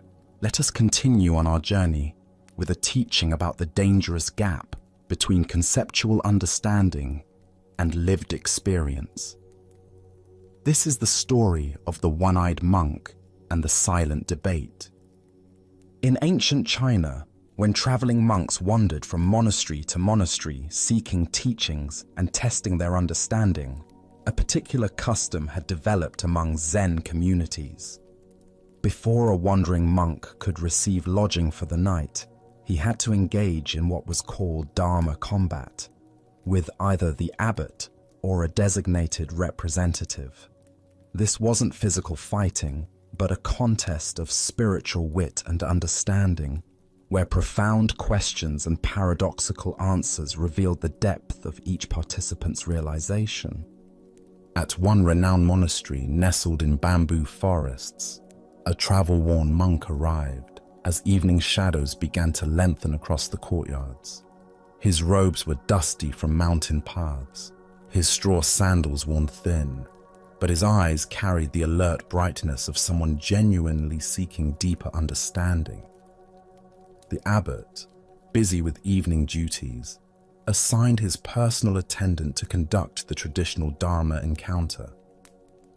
This attendant had served the monastery faithfully for many years, though he possessed what others might consider a disadvantage. He had lost one eye in an accident during his youth. Despite this physical limitation, or perhaps because of the clarity it had brought to his inner vision, he had developed profound insight into the Buddha's teachings.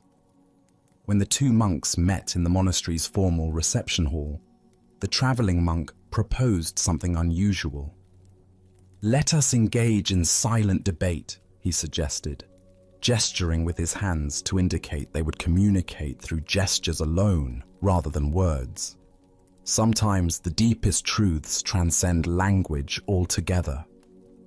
The attendant nodded agreement, and they began their wordless exchange.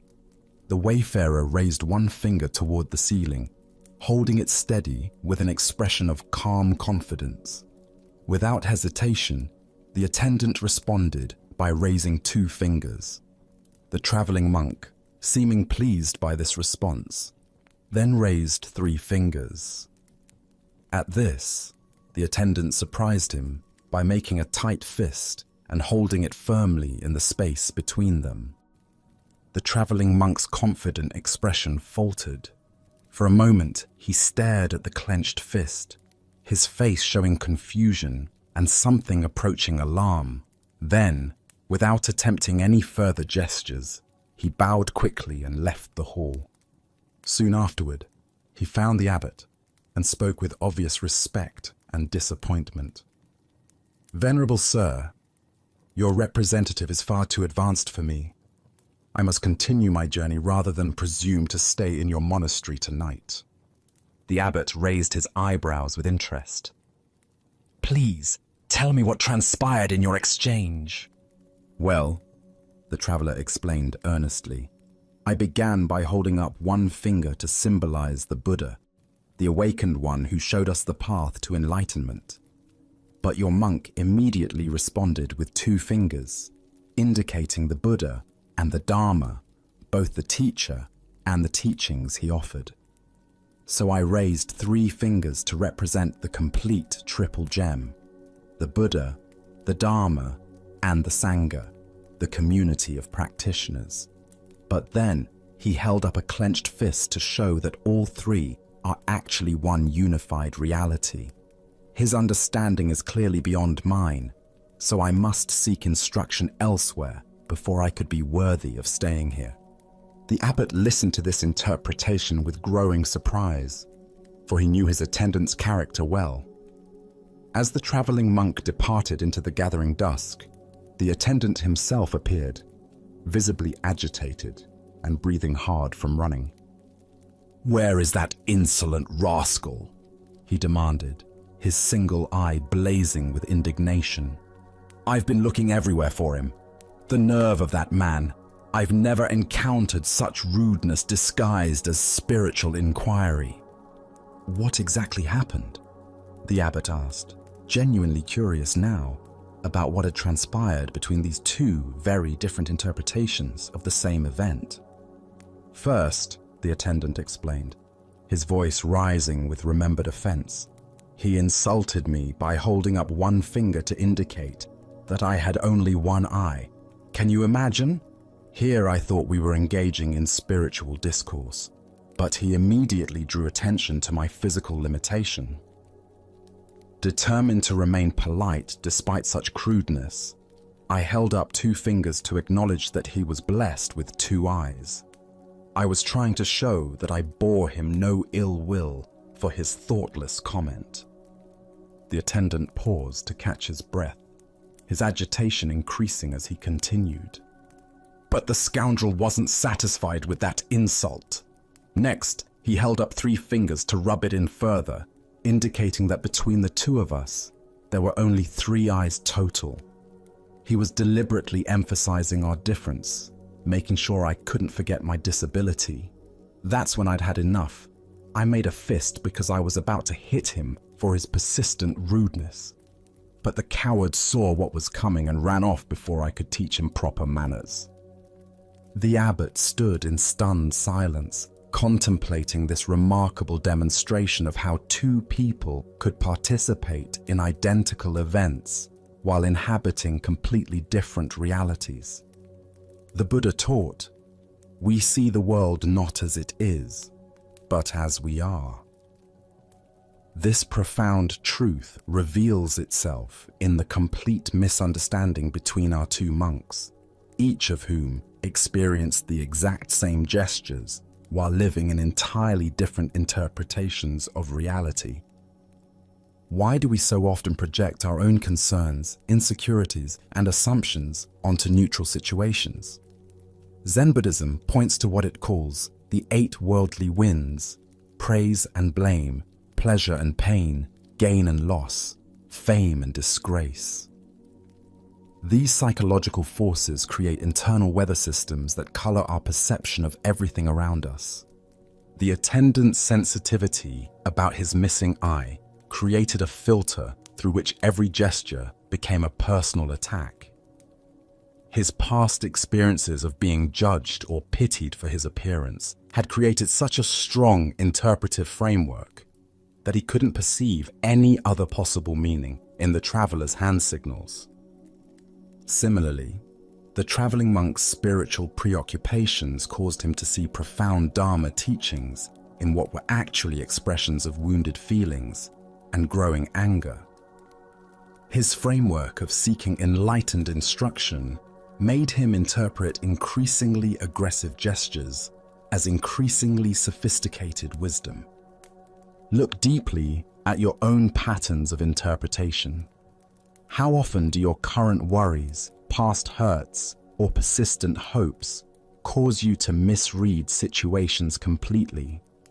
Perhaps someone's distracted behavior becomes evidence they don't like you when they're actually concerned about a family member's health.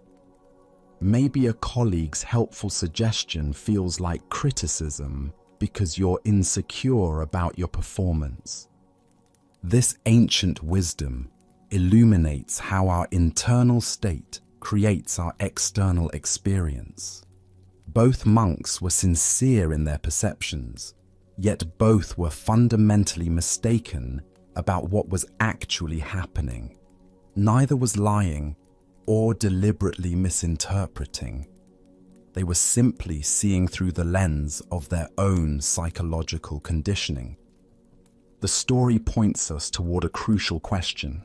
How can we develop the capacity to see situations more clearly, less filtered through our personal concerns and interpretations? Zen practice offers several approaches to this challenge. First is what's called don't know mind. Maintaining openness to multiple interpretations, rather than immediately settling on the one that confirms our existing beliefs or fears. When someone acts in a way that triggers our interpretation, can we pause and consider other possible explanations? Second is mindfulness of our own emotional states. The attendant might have noticed his rising sensitivity about his appearance and recognized how this was coloring his perception. The traveler might have observed his eagerness to find profound teachings and questioned whether he was seeing wisdom where none existed. Zen Master Bankei taught, "Your everyday mind, that is the way." This teaching invites us to examine the very mind that creates these interpretations, rather than constantly trying to figure out the correct interpretation of external events. The Buddha said, "Hatred is never appeased by hatred in this world. By non-hatred alone is hatred appeased. This is a law eternal." If the attendant had met the traveler's perceived insults with curiosity rather than defensiveness, if the traveler had questioned his assumptions about enlightened behavior, their encounter might have become a genuine teaching for both. Tonight, as you replay conversations and interactions from your day, can you notice how your own concerns and sensitivities might have shaped your interpretations? Can you sense the difference between what actually happened and the meaning your mind added to those events? As the Buddha taught, peace comes from within. Do not seek it without. By understanding how our internal weather creates our external storms, we discover the possibility of clear seeing that serves both wisdom and compassion. Let us keep going on our journey. The following story reveals the difference between helping and holding on. This is the lesson of the two monks and the woman at the river. Two monks were traveling together along a mountain path, making their way to a distant monastery where they planned to continue their studies. Both were dedicated practitioners who had taken strict vows as part of their spiritual training, including a vow to avoid all physical contact with women. This wasn't born from disrespect, but from their understanding that such discipline helped maintain focus on their spiritual development. As they approached a swollen river where the usual bridge had been damaged by recent storms, they encountered a young woman standing uncertainly at the water's edge. The current was strong and treacherous, filled with debris from the mountain runoff, and she was clearly afraid to attempt crossing alone. "Please, honored monks," she called to them, Could one of you help me cross this dangerous water? I'm not strong enough to make it safely on my own."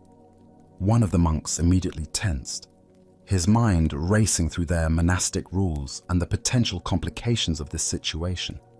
Physical contact with women was explicitly forbidden, and he began formulating explanations for why they couldn't help, perhaps suggestions for alternative solutions that wouldn't require breaking their vows. The other monk, however, took one look at the woman's predicament and the genuine danger she faced and made a different choice. Without hesitation or lengthy deliberation, he walked to her side and gently lifted her onto his shoulders.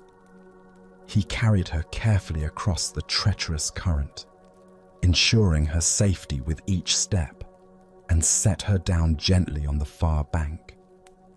"Thank you so much," she said gratefully, bowing to both monks before continuing on her way.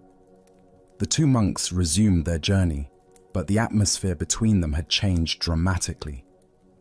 The first monk walked in increasingly agitated silence, his mind churning with thoughts about what he had witnessed. As the hours passed, his internal tension grew until finally he could no longer contain his distress. "Brother," he burst out, unable to hold his silence any longer, "I cannot understand your behavior back at the river.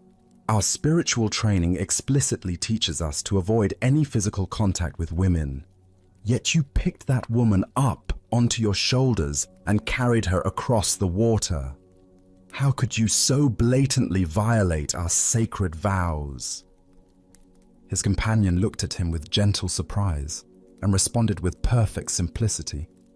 "Brother, I set her down on the other side of the river hours ago, but you are still carrying her." Buddha's wisdom teaches us, holding on to anger is like grasping a hot coal with the intent of throwing it at someone else. You are the one who gets burned.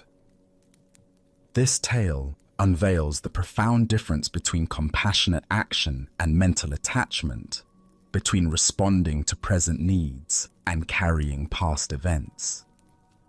Why do we often carry situations long after they've ended, replaying scenarios and nursing grievances that only exist in our own minds?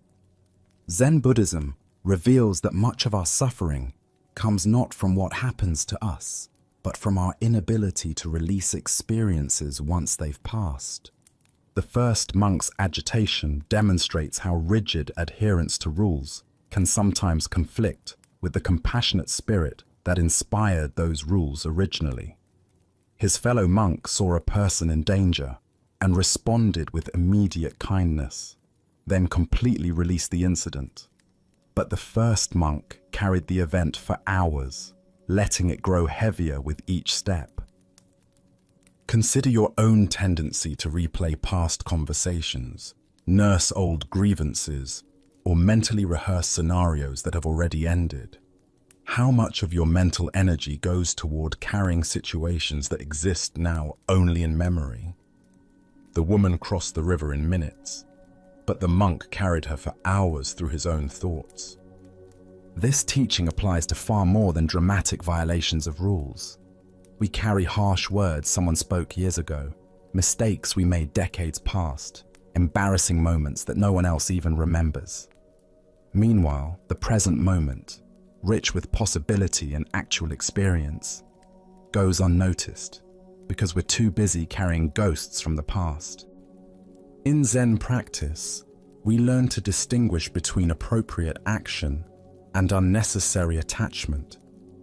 The second monk helped when help was needed, then moved on completely.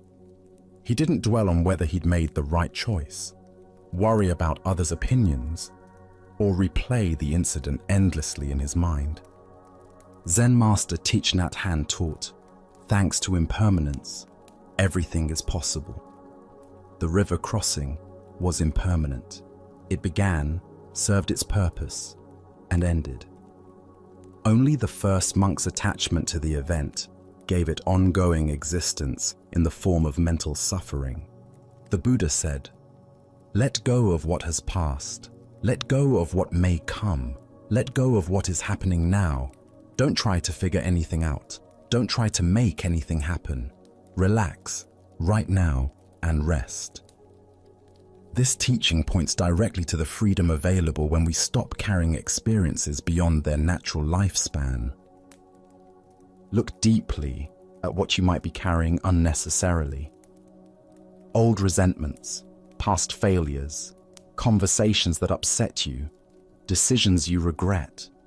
All of these exist now only because you continue to pick them up and carry them. What would it feel like to set them down? The irony is profound. The monk who actually broke the rule experienced no suffering from it, while the monk who maintained perfect rule observance created hours of agitation for himself. This reveals that suffering often comes not from our actions, but from our thoughts about our actions. Tonight, as you notice your mind returning to past events, old grievances, or situations that have already ended, can you remember the wise monk's example? Can you practice setting down whatever you've been carrying unnecessarily, discovering the lightness that comes from traveling through life without the burden of yesterday's experiences? As Buddha's wisdom reminds us, in the end, only three things matter: how well we have lived, how well we have loved, how well we have learned to let go. True spiritual practice isn't about perfect rule following, but about responding appropriately to what's actually present, then releasing it completely to make space for whatever comes next. Now, let us explore a story about the difference between superficial understanding and lived wisdom. This is the tale of following the stream. In the heart of a vast wilderness, where towering pines stretched toward endless sky, two city dwellers found themselves completely lost. They had ventured into the high timber for what was supposed to be a simple day hike, but overconfidence and poor preparation had led them far from any familiar trail. For a day and a night, they wandered through the dense forest, their anxiety growing with each passing hour. The comfortable urban world they knew seemed impossibly distant. Every tree looked the same. Every path led to another confusing intersection, and their sense of direction had completely abandoned them. Just as panic was beginning to set in, they stumbled upon an old hermit sitting peacefully beside a small clearing. His weathered face spoke of years spent in solitude, and his calm presence offered immediate comfort to the desperate travelers. "How do we find our way back to civilization?" they asked urgently, their voices carrying the desperation of people who had exhausted their own resources. The hermit looked at them with kind eyes that seemed to see more than their immediate predicament. "I could tell you," he replied thoughtfully, "but you'd still get lost." The two men exchanged confused glances. This wasn't the straightforward directions they had hoped for. "What should we do?" they asked, their frustration evident. "Go with the flow," the hermit answered simply. "I beg your pardon," one of them responded, clearly expecting something more practical and specific. The hermit smiled and gestured toward a small stream that bubbled cheerfully through the clearing. "Go with the flow. You see that stream over there? Just follow it. Streams go into creeks, and creeks go into rivers, and rivers go through towns. Also, along the way you'll have water to drink and berries to eat." This practical advice made immediate sense to the lost travelers. Following water downstream was indeed a reliable way to find human settlements, and the stream would provide essential resources they needed for survival during their journey. But one of the men, perhaps having heard spiritual teachings before, asked a deeper question. "Is that what Zen people mean when they say, 'go with the flow'?" The hermit paused for a moment, considering this question with the same careful attention he had given their practical need for directions. "Yes and no," he replied enigmatically, and then continued along his way. leaving the two men to find their own understanding of his words. The Buddha once said, "If you understand, things are just as they are. If you do not understand, things are just as they are." This teaching points to the layered nature of wisdom that the hermit embodied in his response to the lost travelers. The deeper teaching here shows us how authentic spiritual guidance operates on multiple levels simultaneously. The hermit's advice was both completely practical and profoundly metaphorical. On the surface level, following the stream was simply good wilderness survival strategy. On a deeper level, it represented the entire approach to living that Zen encourages. Why did the hermit say the travelers would still get lost, even if he gave them directions? This points to a fundamental truth about the difference between receiving information and developing wisdom. External directions can guide us temporarily, but they don't develop our inner capacity for navigation. Real wisdom involves learning to read the natural signs and flow with the underlying currents of life itself. Consider how this applies to our spiritual seeking. We often approach teachers and teachings looking for specific directions. Tell me exactly what to do to become enlightened. Give me the precise meditation technique that will solve my problems. But this approach, while understandable, misses the deeper point. True spiritual guidance doesn't provide a map, but teaches us how to read the territory. It doesn't give us someone else's answers, but helps us develop the capacity to find our own. Like the stream that naturally knows its way to the ocean, we each have an innate wisdom that can guide us if we learn to trust and follow it.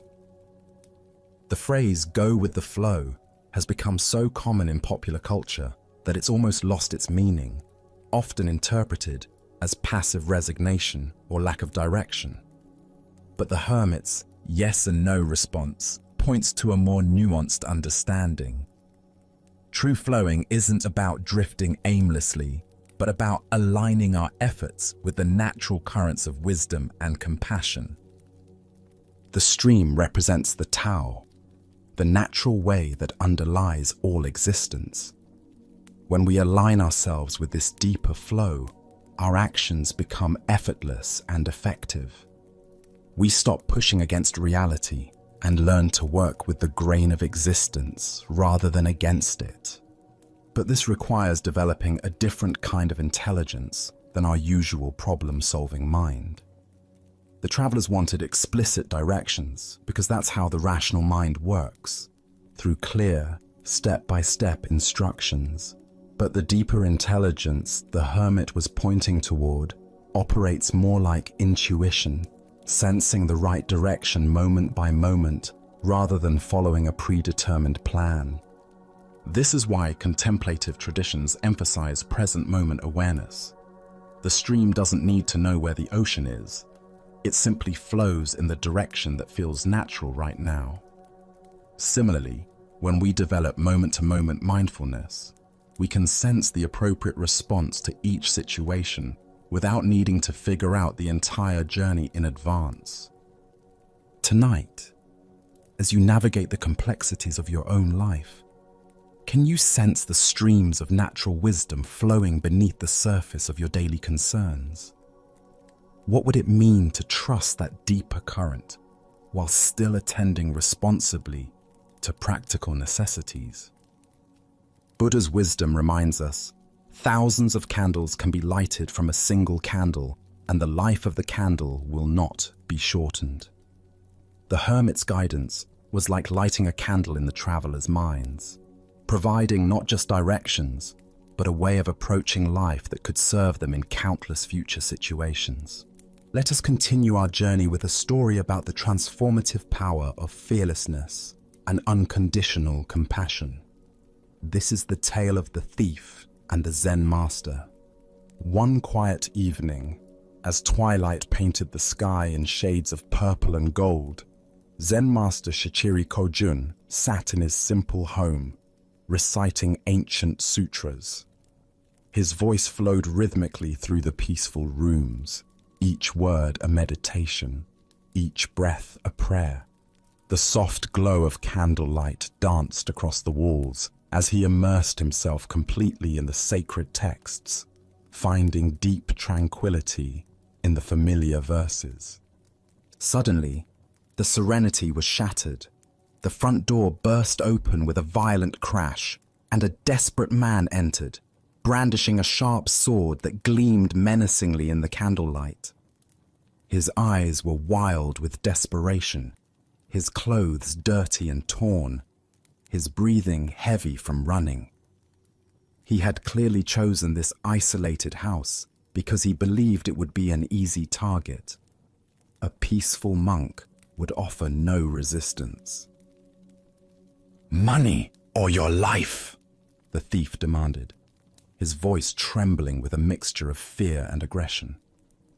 He expected the old man to cower, to plead, to scramble frantically for whatever valuables he might have hidden away. But Shichiri didn't even look up from his sutra book.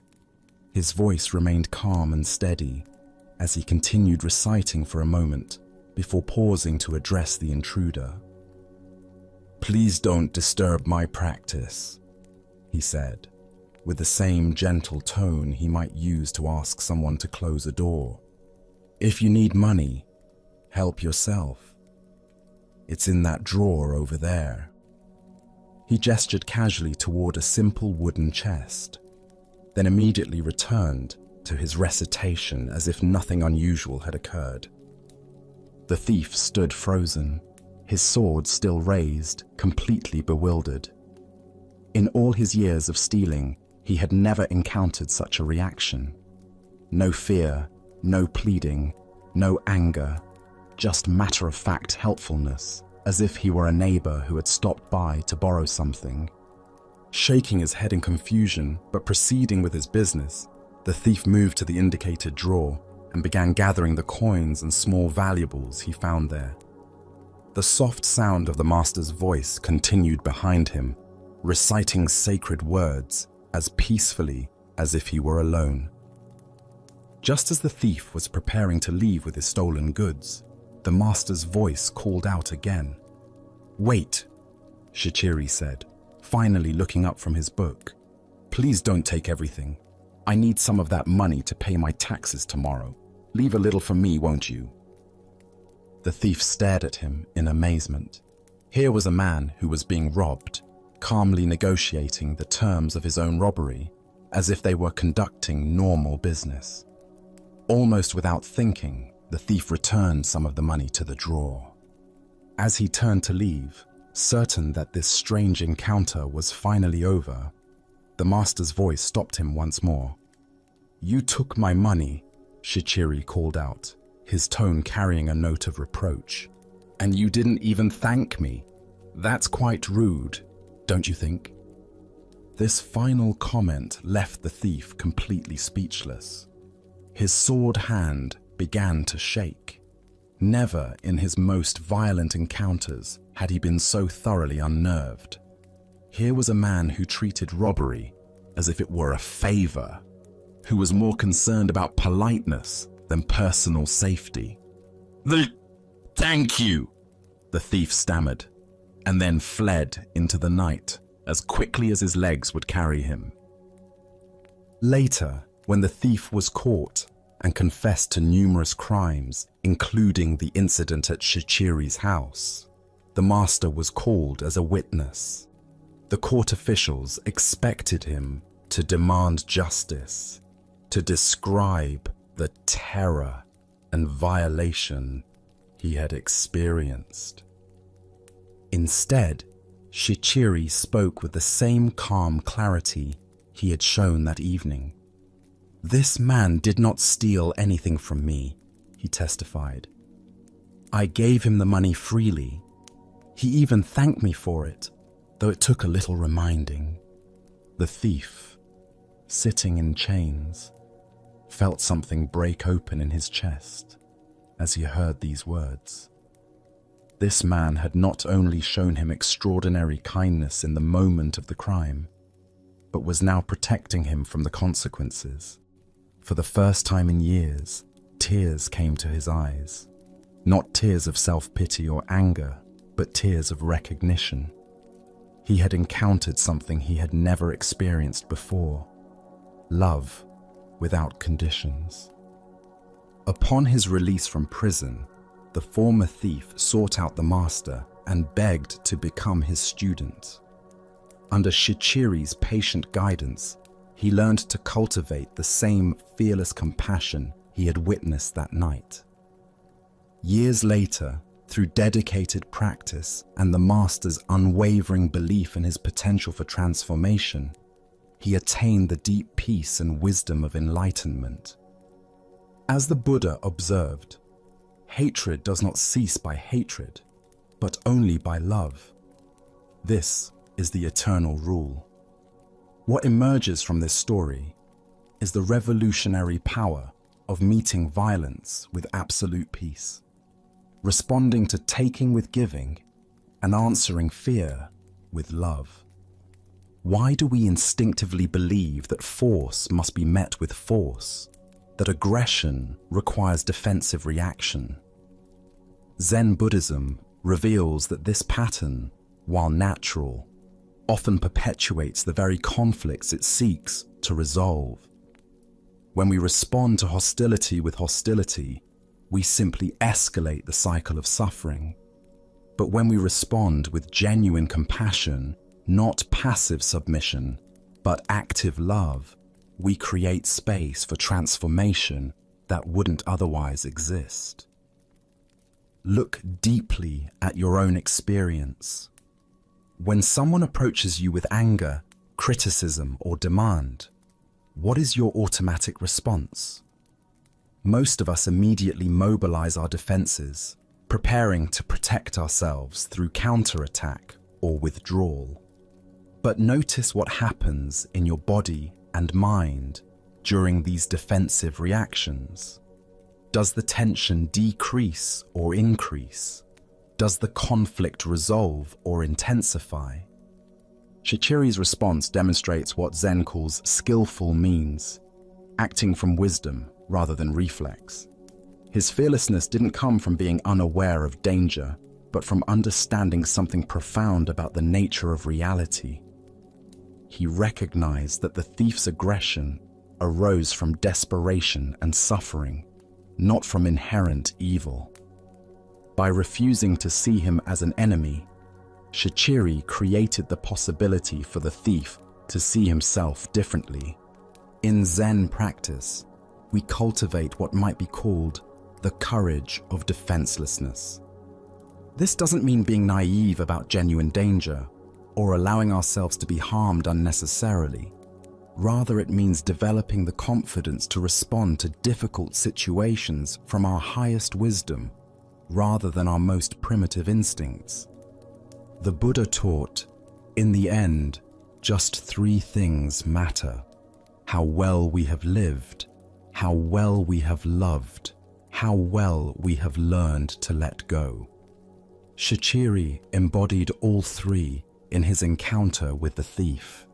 He lived from complete presence, loved without conditions, and let go of any attachment to his possessions or even his personal safety. Consider the people in your life who challenge you: the difficult colleague, the critical family member, the aggressive driver in traffic. What would it mean to meet their energy with the same kind of fearless compassion Shichiri showed? Not by agreeing with them or submitting to their demands, but by refusing to match their level of reactivity, by staying connected to your own center of peace, regardless of their behavior. Tonight, as you encounter your own moments of tension or conflict, can you remember the master who treated a robber as an honored guest? Can you find the space between stimulus and response where choice lives, where you can decide to meet aggression with peace, taking with giving, fear with love? Buddha's wisdom reminds us, better than 1,000 hollow words is one word that brings peace. Sometimes the most powerful response to violence is simply to remain unshakable in our commitment to compassion, knowing that love has a transformative power that force can never match. Our next story reveals the power of returning to what is real when fear threatens to overwhelm us. This is the tale of the captured warrior. In ancient Japan, during a time of constant warfare between rival clans, a skilled warrior found himself on the losing side of a fierce battle. As his comrades fell around him and defeat became inevitable, he was captured by enemy soldiers and dragged away from the battlefield, his armor stripped, his weapons confiscated. That evening, they threw him into a dark, cramped prison cell with stone walls that seemed to press in from all sides. The heavy wooden door slammed shut with a finality that echoed through his bones. As darkness settled over the prison, the warrior's mind began to race with terrifying possibilities. Tomorrow, they would come for him. He knew the customs of war. First would come the interrogation, designed to extract information about his lord's defenses, troop movements, and strategic plans. When he refused to speak, as honor demanded, they would resort to torture. Hot iron, bamboo splinters under his fingernails, methods he had heard described in hushed tones by other warriors. And when they had extracted what they could, or when they grew tired of his silence, would come the execution. As these thoughts consumed him, his heart began to pound so violently he feared it might burst. His breathing became shallow and rapid. Sweat beaded on his forehead despite the cool night air. Sleep seemed impossible as his mind conjured increasingly vivid scenarios of tomorrow's suffering. Hours passed in this torment. The warrior paced his small cell, sat against the cold stone wall, lay on the straw-covered floor. Nothing brought relief from the visions of impending doom that played repeatedly in his mind like a terrible dream he couldn't escape. Then, in the depths of his despair, he remembered the gentle voice of his Zen master back at the monastery where he had studied before becoming a warrior. The old teacher's words came to him as clearly as if the master were sitting beside him in the cell.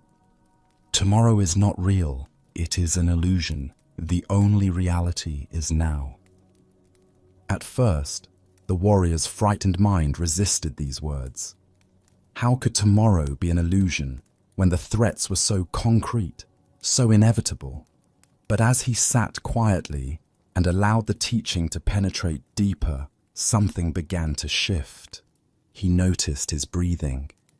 In this moment, he was breathing freely. He felt the straw beneath him, rough, but not uncomfortable. He heard the sound of wind moving through the trees outside his window, a sound that spoke of the natural world, continuing its ancient rhythms regardless of human conflict. In this moment, he was not being tortured. In this moment, he was not dying. In this moment, there was simply a man sitting in a cell, alive and aware.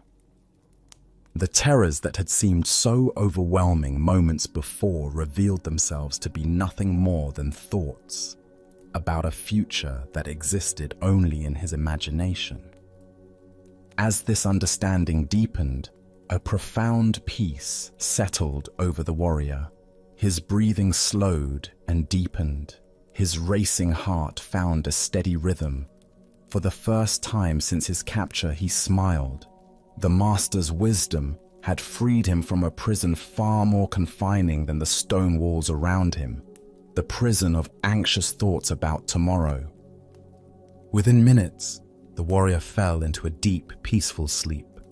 The Buddha once said, "If you want to know your past, look at your present condition. If you want to know your future, look at your present actions." This ancient wisdom illuminates the profound truth the warrior discovered in his cell. The only moment in which we ever actually live is this one. Why do we torture ourselves with endless scenarios about the future? Zen Buddhism explains that our minds evolved as survival mechanisms, constantly scanning for threats and planning for protection.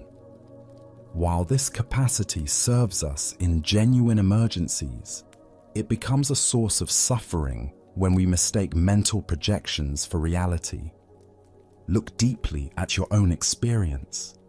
How much of your anxiety stems from vivid imaginings of future scenarios that may never occur? The presentation you're worried about, the medical test results you're awaiting, the difficult conversation you need to have. These situations exist primarily in thought, not in present reality. The warrior's teaching shows us that we can acknowledge future challenges without being consumed by them. Planning and preparation have their place, but when they transform into obsessive worry, they rob us of peace and clarity. As Vietnamese Zen master Thich Nhat Hanh taught, thanks to impermanence, everything is possible. The future remains unwritten, shaped by causes and conditions we cannot fully predict or control. The worried mind assumes that current difficulties will inevitably continue or worsen, but impermanence teaches us that everything changes. The warrior in his cell could not know what the next day would actually bring. Perhaps his lord's forces would mount a rescue. Perhaps his captors would show mercy. Perhaps diplomatic negotiations would secure his release. Buddha spoke of this when he said, "The past is gone, the future is not yet here, and there is only one moment for you to live." This teaching doesn't encourage us to ignore future responsibilities or avoid reasonable planning. Instead, it invites us to recognize where our attention habitually goes and to gently guide it back to the richness of present experience. In Zen practice, we cultivate what's called beginner's mind, approaching each moment with fresh awareness rather than predetermined anxiety. When we truly inhabit the present, we often discover that it contains resources for peace and clarity that worried thinking never revealed. Consider how the warrior's shift in attention transformed his entire experience. The same cell, the same uncertain future, but by returning to present moment awareness, suffering transformed into peace. This transformation is available to us in every moment of anxiety or fear. Tonight, as you notice your mind creating stories about tomorrow's challenges, remember the captured warrior and his master's wisdom. What is actually happening right now? What simple experiences, breathing, sitting, the temperature of the air, are available to anchor you in reality rather than imagination? As the Buddha taught, do not dwell in the past. Do not dream of the future. Concentrate the mind on the present moment. In this teaching lies the key to the warrior's prison and our own. Let us now turn to a story about the nature of identity and the mystery of consciousness itself. This is the tale of Chuang Tzu and the butterfly. The ancient Taoist sage Chuang Tzu lived simply, spending his days in quiet contemplation of the natural world and the deeper mysteries of existence. He was known for his profound insights into the nature of reality and his ability to see beyond the surface appearances that convince most people they understand the world around them. One afternoon, after a morning of walking through bamboo groves and observing the play of light on water, Chuang Tzu lay down beneath a flowering tree to rest. The gentle warmth of the sun, the soft sound of wind through leaves, and the fragrance of spring blossoms created the perfect conditions for deep relaxation. As he settled into this peaceful state, his consciousness gradually shifted from ordinary waking awareness into the mysterious realm of dreams. In his dream, something extraordinary occurred. Chuang Tzu found himself transformed into a beautiful butterfly, his human form completely forgotten. He fluttered gracefully from flower to flower, his delicate wings catching the sunlight as he moved through a world of pure color and sensation. There was no memory of being a philosopher, no awareness of human concerns or intellectual pursuits. He was simply and completely a butterfly, experiencing the world through compound eyes, navigating by instinct, living entirely in the present moment of flight and discovery. The butterfly that was Chuang Tzu felt utterly free, unburdened by the heavy thoughts and complex worries that typically occupy human consciousness. There was only the joy of movement, the sweetness of nectar, the warm touch of sun on delicate wings. This wasn't a dream about being a butterfly while knowing he was really a man. It was the complete experience of butterfly existence, with no trace of human identity remaining. Then, as suddenly as the transformation had occurred, Chuang Tzu awakened. He found himself lying beneath the tree, the afternoon sun having moved across the sky during his sleep. His human body felt solid and familiar, his philosopher's mind immediately active with questions and observations. The vivid dream began to fade as waking consciousness reasserted itself. But instead of simply dismissing the experience as an unusual dream, Chuang Tzu found himself puzzled by a profound question that challenged everything he thought he knew about identity and reality. He sat up slowly, still feeling the lingering sensation of flight, and pondered the implications of what had just occurred. Was I just now a man dreaming I was a butterfly? He wondered aloud. Or am I perhaps a butterfly now dreaming that I am a man? The question wasn't merely playful speculation. It pointed to something fundamental about the nature of consciousness and identity that most people never consider. If the experience of being a butterfly had felt completely real and authentic while it was happening, how could he be certain that his current experience of being human was any more real or permanent? Buddha's wisdom teaches us all conditioned existence is impermanent. Work out your salvation with diligence. This ancient teaching illuminates the fluid nature of identity and the importance of not clinging too tightly to any particular sense of self. Why do we assume that our current state of consciousness represents the ultimate reality?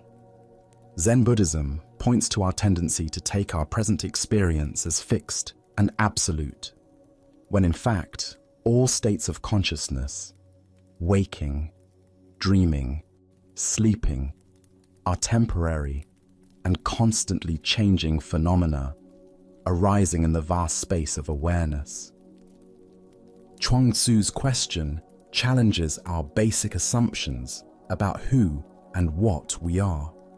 During the dream, the butterfly identity felt completely authentic and real. Upon waking, the human identity seems equally authentic and real. But which one represents his true nature? Or is perhaps the question itself based on a false premise? Consider your own experience of identity throughout different states of consciousness. Are you the same you when you're dreaming as when you're awake? What about when you're deeply absorbed in an activity, or in deep meditation, or in moments of creative flow when self-consciousness disappears entirely? Which of these states represents your real identity? In Zen practice, we explore the possibility that all these different identities are simply temporary appearances in consciousness, like waves on the ocean or clouds in the sky. The waves are real, but they're not separate from the ocean. The clouds are real, but they're not separate from the sky. Similarly, all our various identities and experiences are real, but they're not separate from the underlying awareness in which they appear. The butterfly dream reveals something profound about the nature of transformation and possibility. If Chuang Tzu could completely become a butterfly in his dream consciousness, what does that suggest about the fixed boundaries we imagine exist around our identity? How solid are the limitations we place on ourselves based on our current circumstances or self-concept?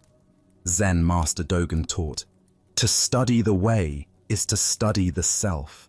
To study the self is to forget the self." Chuang Tzu's experience points to this same teaching. The more deeply we investigate the nature of selfhood, the more we discover that our fixed ideas about identity begin to dissolve. The Buddha said, "Form is emptiness, emptiness is form."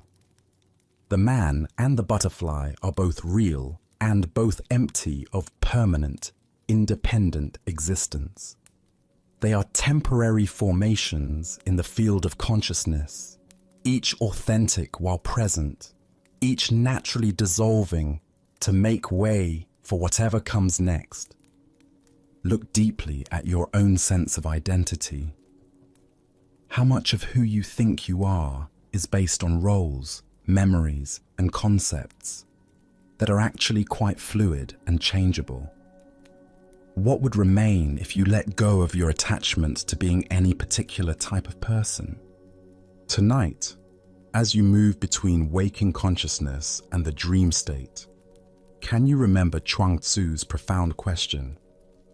Can you hold your identity lightly, recognizing that whether you're experiencing yourself as human or butterfly, worker or dreamer, the awareness in which all these experiences arise remains constant and unbound? As the Buddha observed, everything is impermanent. Strive on with awareness. The man dreams of being a butterfly. The butterfly dreams of being a man. But the dreaming itself, the pure capacity for experience, remains as vast and free as the sky, untouched by whatever temporary forms dance within it. Let us continue on our journey with a story about the intensity required for genuine spiritual awakening. This is the tale of the drowning lesson. Beside a crystal clear mountain river, where water flowed over smooth stones with the endless song of moving current, a hermit had established his practice. For years, he had lived in solitude, finding in the rhythm of flowing water and changing seasons a perfect mirror for the movements of his own consciousness. One morning, as golden sunlight filtered through the canopy and the air carried the fresh scent of mountain laurel, a young man approached the hermit's simple dwelling. The seeker had traveled far, his clothing dusty from the journey, his face earnest with spiritual longing. "Master," the young man said, bowing respectfully, "I wish to become your disciple." The hermit looked up from his contemplation, studying the newcomer with eyes that had grown accustomed to reading the subtle signs of genuine versus superficial spiritual interest. "Why?" the hermit replied simply. The young man paused, considering his answer carefully. "Because I want to find God," he said finally, believing this to be the most noble response. What happened next took the seeker completely by surprise. Without warning, the hermit sprang to his feet, grabbed the young man by the scruff of his neck, and dragged him toward the river. Before the stunned visitor could protest, he found himself being pushed into the clear, cold water. The hermit's strong hands forced the young man's head beneath the surface and held him there. Panic set in immediately. The seeker's lungs began to burn as his oxygen depleted. He kicked and struggled with increasing desperation, his arms flailing as he fought to break free. Every second felt like an eternity as his body screamed for air. Nothing existed except the urgent, overwhelming need to breathe. After what seemed like a lifetime but was probably only a minute, the hermit finally pulled the gasping young man up out of the water. The seeker coughed violently, water streaming from his nose and mouth as he struggled to fill his lungs with precious air. His entire body shook from cold, shock, and the aftermath of near drowning. When his breathing finally normalized, the hermit spoke again, his voice carrying a different quality, still gentle, but charged with unmistakable intensity. "Tell me," he said, watching the young man's face carefully, "what did you want most of all when you were underwater?" The answer came without hesitation, raw and honest. "Air." The hermit nodded slowly, satisfied that his lesson had found its mark. "Very well," he said. "Go home and come back to me when you want God as much as you just wanted air." Without another word, the hermit turned and walked back to his place of meditation, leaving the dripping, shaken young man to contemplate the profound teaching he had just received. Buddha's wisdom reminds us, thousands of candles can be lighted from a single candle, and the life of the candle will not be shortened. Yet this wisdom must be ignited by genuine spiritual fire, not merely intellectual interest. The hermit's dramatic teaching illuminates the difference between casual spiritual curiosity and the total commitment that authentic awakening requires. What emerges from this story is recognition that spiritual seeking demands the same intensity and urgency we naturally bring to physical survival. The young seeker thought he wanted God, but his desire was still within the realm of preference rather than necessity. He wanted spiritual awakening as an addition to life rather than as life itself. Why do we approach spiritual development with tentative commitment? First is our attachment to comfort and the familiar. Genuine transformation requires letting go of who we think we are, which the ego experiences as death. Second is our misunderstanding of what spiritual seeking entails. Popular culture presents awakening as a pleasant expansion, but traditional teachings describe it as a dismantling of illusion. Third is our tendency to compartmentalize spirituality as one area among others, rather than a complete reorientation of our relationship to existence. Consider how this plays out in contemporary seeking.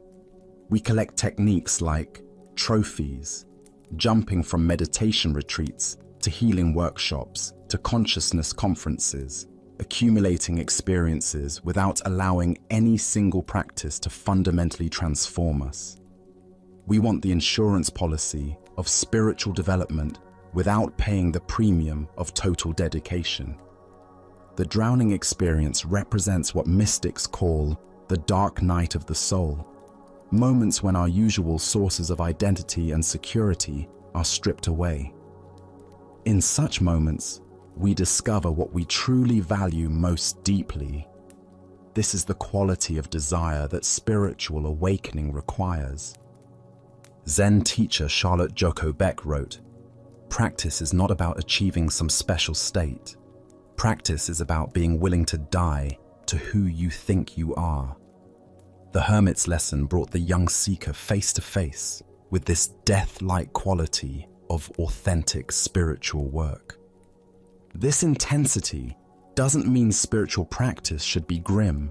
Rather, it means bringing the same passionate engagement to inner development that we naturally bring to whatever we value most deeply.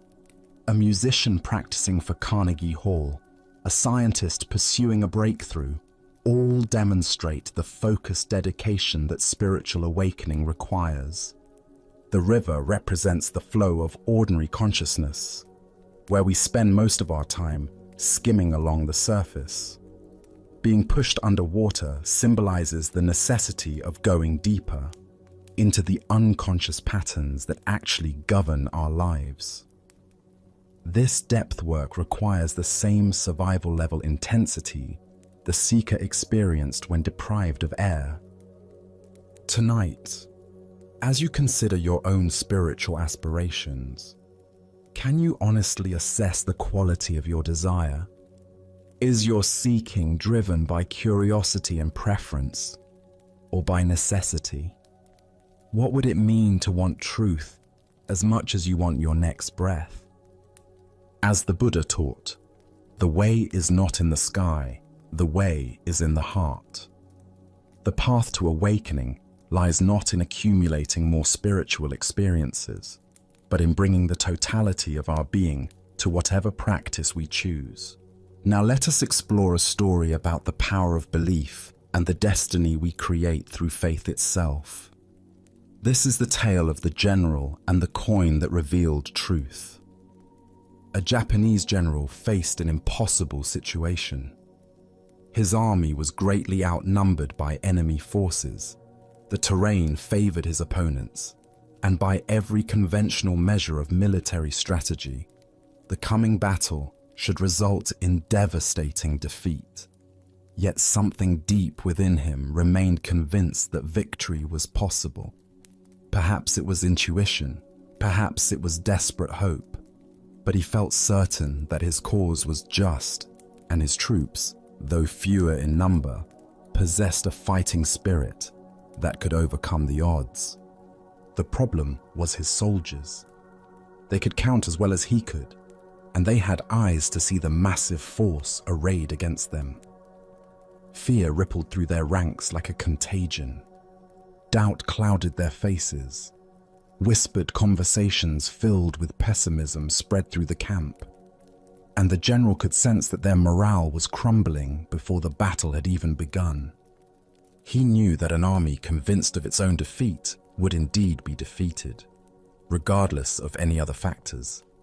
Technical skill, superior weapons, even numerical advantage means nothing when soldiers have already surrendered in their hearts. But an army that truly believed in its victory could accomplish seemingly impossible things through the sheer force of that conviction. On the morning of the battle, as they marched toward their destiny, the general led his troops to a small religious shrine that stood beside the road. This was a place where countless warriors had stopped over the centuries to pray before facing uncertain fate. The general gathered his men around him and led them in earnest prayer, asking for divine blessing and protection in the coming fight. When the prayers were finished, the general reached into his pocket and withdrew a simple coin. He held it high so that every soldier could see it clearly. "My brothers," he called out, his voice carrying across the assembled ranks, "we have prayed, and now we will let heaven itself reveal our destiny. I will toss this coin into the air. If it lands heads, we are fated to win this battle. If it lands tails, we are destined to lose. Let us discover what the gods have decided for us." The soldiers pressed closer, their breathing shallow with anticipation. Everything seemed to depend on this single moment, this one flip of metals spinning through the morning air.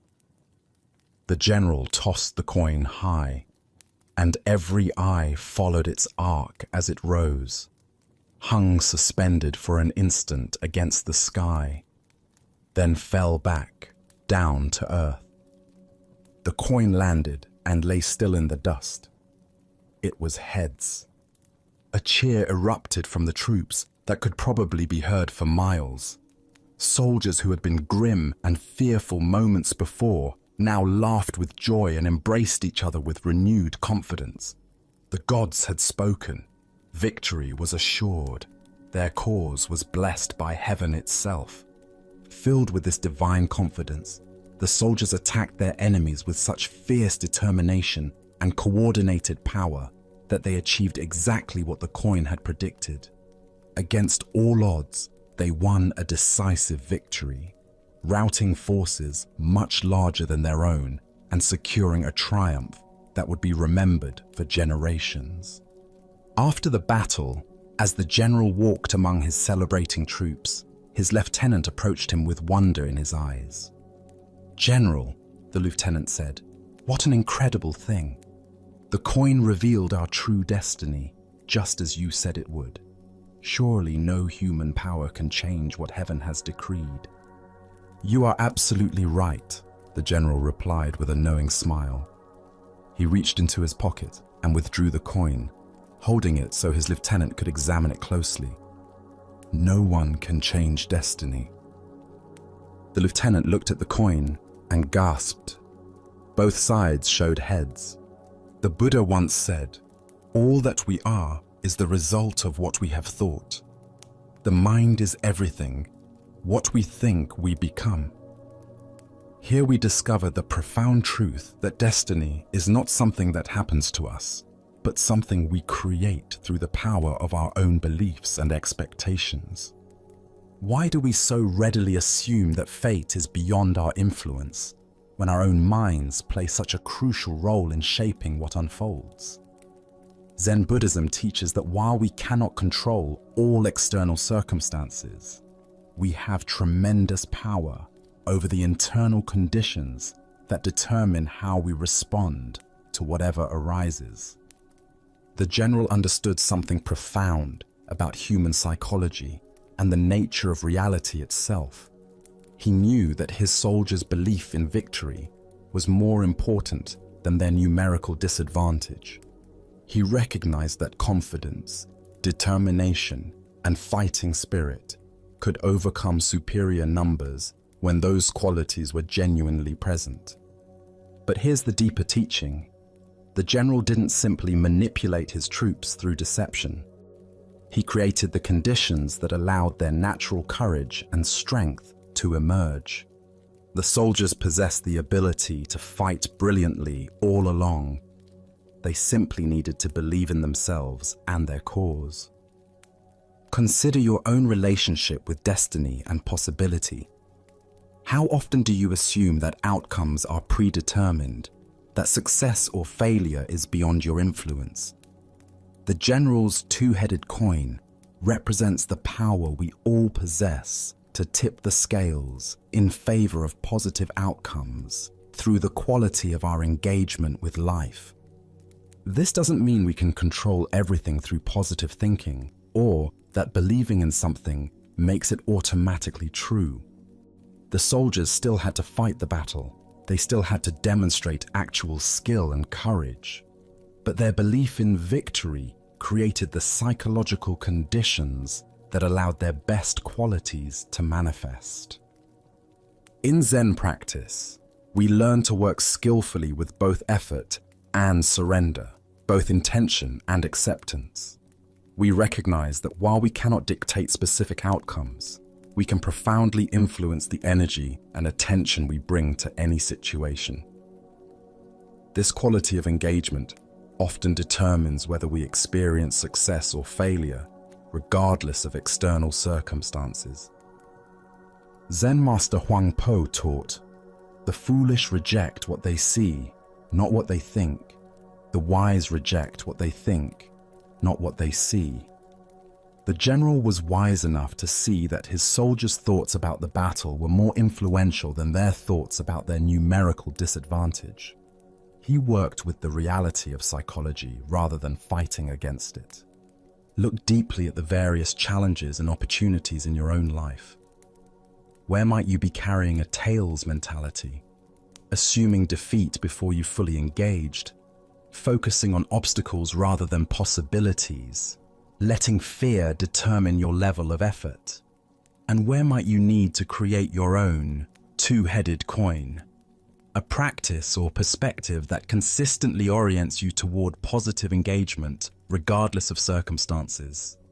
The Buddha taught, "We are what we think. All that we are arises with our thoughts. With our thoughts, we make the world." This isn't magical thinking, but recognition of the creative power of consciousness itself.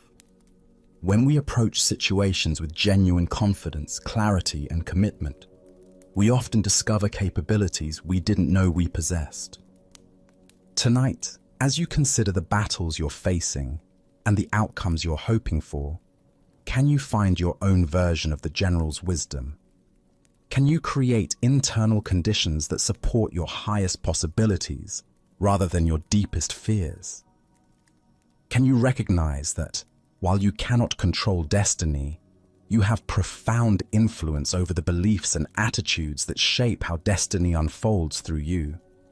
Buddha's wisdom reminds us, thousands of candles can be lighted from a single candle, and the life of the candle will not be shortened. Happiness never decreases by being shared. The general's confidence lit the flame of belief in every soldier's heart. Sometimes the most powerful thing we can do is create the conditions that allow others and ourselves to discover the strength that was there all along. As we continue our journey, let us now turn to a story about acceptance and the art of contentment. This is the shepherd's wisdom. Along a dusty mountain road where wildflowers dotted the hillsides, a weary traveler encountered a shepherd tending his flock. The morning sun climbed steadily higher, and clouds gathered on the horizon, creating an uncertain sky that could promise either gentle rain or scorching heat.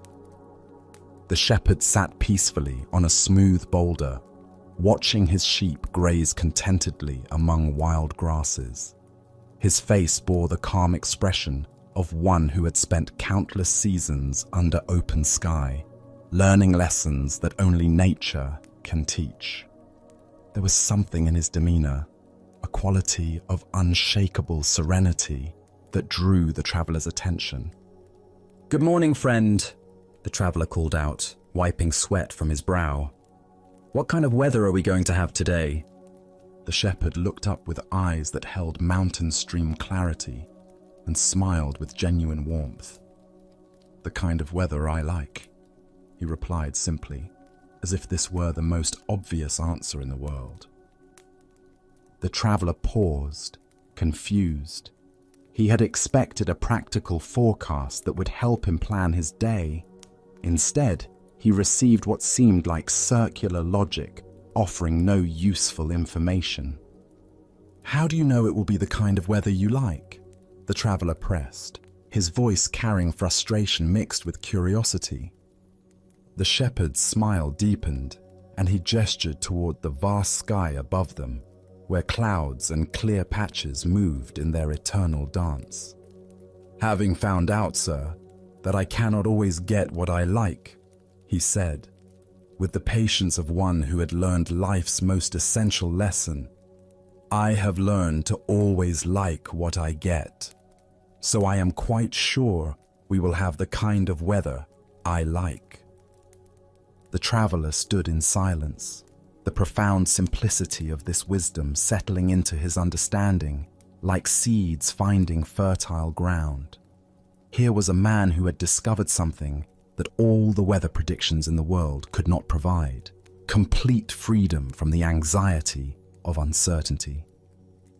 As the Buddha observed, attachment is the root of suffering. What emerges from this story is the recognition that true contentment comes not from controlling external circumstances, but from transforming our relationship to whatever circumstances arise. Why do we exhaust ourselves trying to arrange life according to our preferences, rather than learning to find peace within whatever life presents? The shepherd represents what Zen calls great acceptance, not passive resignation, but the profound wisdom that recognizes resistance to reality as the primary source of suffering. When we fight against what is, we create an internal war that drains our energy and blocks our capacity for contentment. When we learn to align ourselves with reality as it unfolds, we discover the tremendous peace that comes from swimming with the current rather than against it. Consider how much mental and emotional energy we spend each day resisting circumstances beyond our control. Traffic jams, weather that doesn't match our plans, people who don't behave as we think they should. Each resistance creates a small contraction in our awareness, a tiny rebellion against reality that accumulates into chronic dissatisfaction. The shepherd's approach doesn't mean becoming passive or ceasing to have preferences. We can still hope for sunny days while fully accepting rainy ones. We can work toward goals while finding peace when outcomes differ from expectations. The key lies in holding our preferences lightly rather than allowing them to determine our contentment. Zen Master Seng Tsan wrote, "The great way is not difficult for those who have no preferences."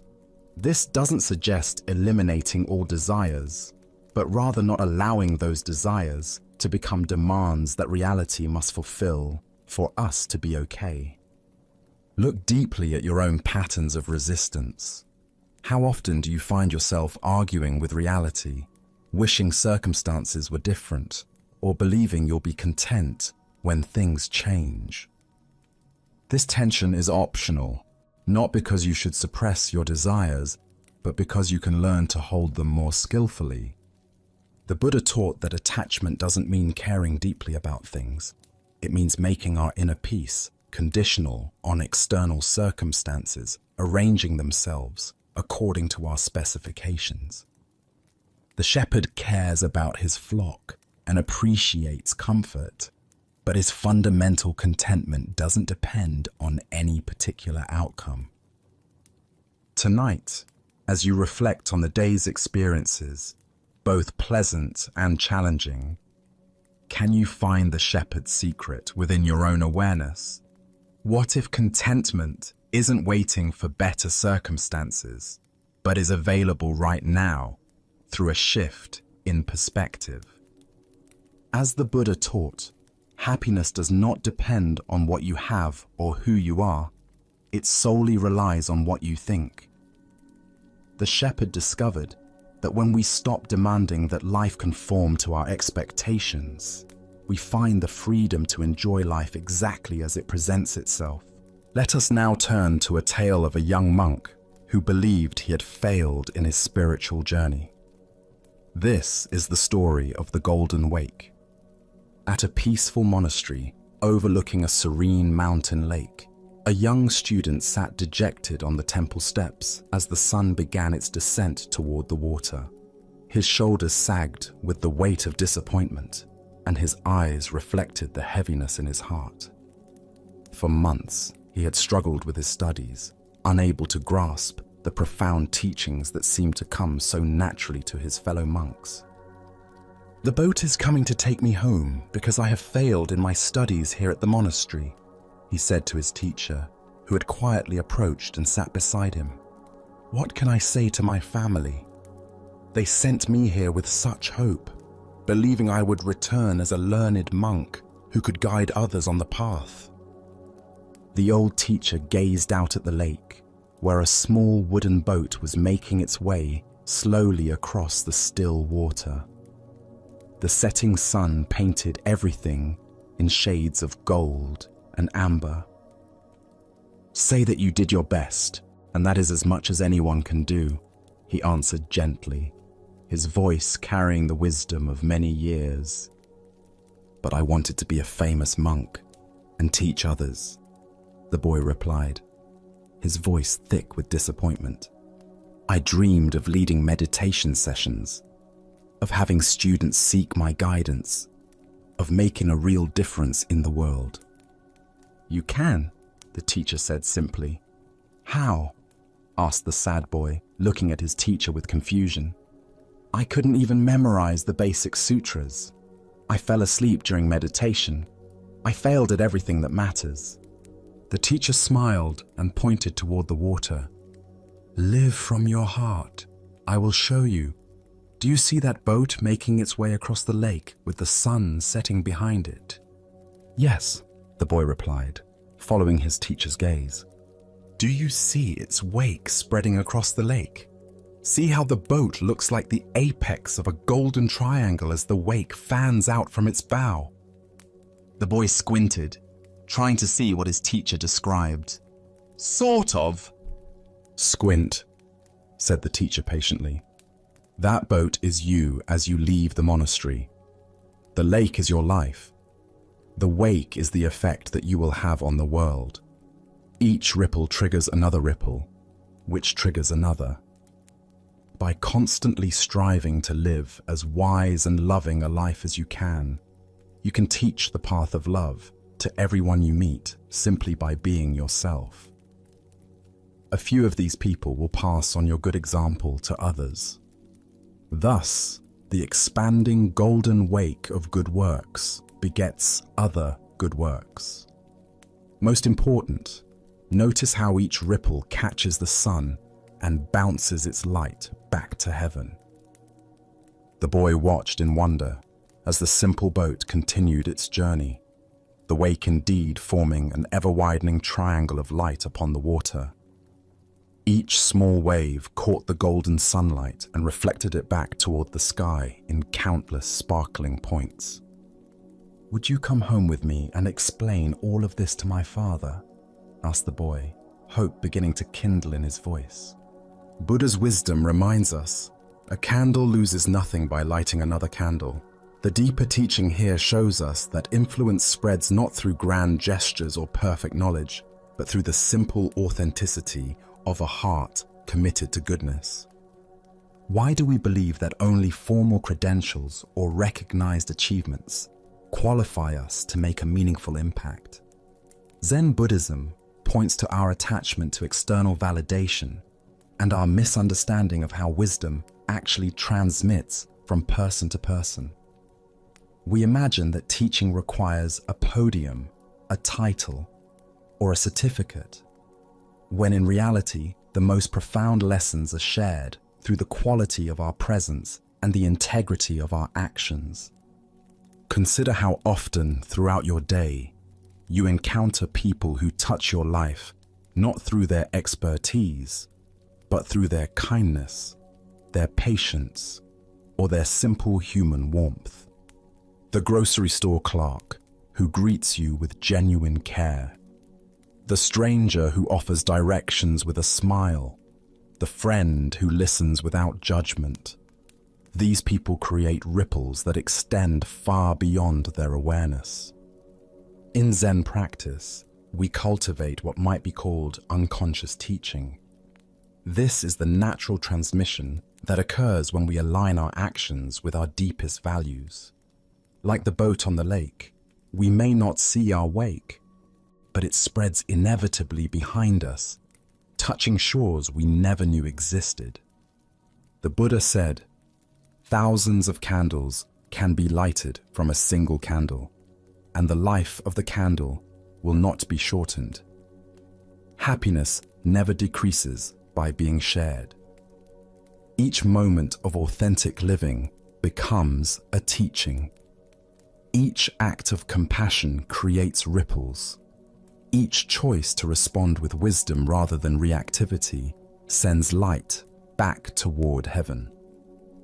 Tonight, as you reflect on your own journey, can you see the golden wake you're already creating? Perhaps it's in the patience you show a difficult family member, the encouragement you offer a struggling colleague, or the simple presence you bring to everyday encounters. The light you reflect may be illuminating paths you've never imagined. Tonight, as we come to the end of our time together, can you feel how the calm you've found isn't something far away that you need to search for, but something that's been inside you all along? Can you sense that the peace you've touched through these stories was always there, just waiting for you to notice it? The Buddha taught us, if you are facing in the right direction, all you need to do is keep walking. As you sit with this wisdom, remember that feeling peaceful and clear doesn't require perfect circumstances or special moments, but grows naturally from your own ability to be present, available whenever you choose to look inward. Each story we've shared tonight has shown a different side of the same simple truth, that our problems get smaller when we learn to hold life more gently, that real freedom comes when we stop fighting reality, and that lasting happiness comes from seeing through the thoughts that create unnecessary stress. Even when your mind wanders, even when old worries or restless feelings try to creep back in, the understanding you've gained tonight has settled deep inside you, ready to help and steady you whenever you need it most. Notice as you rest here now that these old teachings haven't pointed you towards some distant place, but toward a way of living with more ease and awareness right where you are. In the quiet that surrounds you, feel how your breathing has naturally slowed down, how your thoughts have settled, and how your whole body has relaxed into this peaceful state. As you move from this peaceful space back into your daily life, carry with you not just these stories, but the deep calm and insight they've stirred up in you. May this inner quiet stay with you, guiding you through whatever tomorrow brings. Thank you for joining us on this journey at Sleepy Monk. Sleep well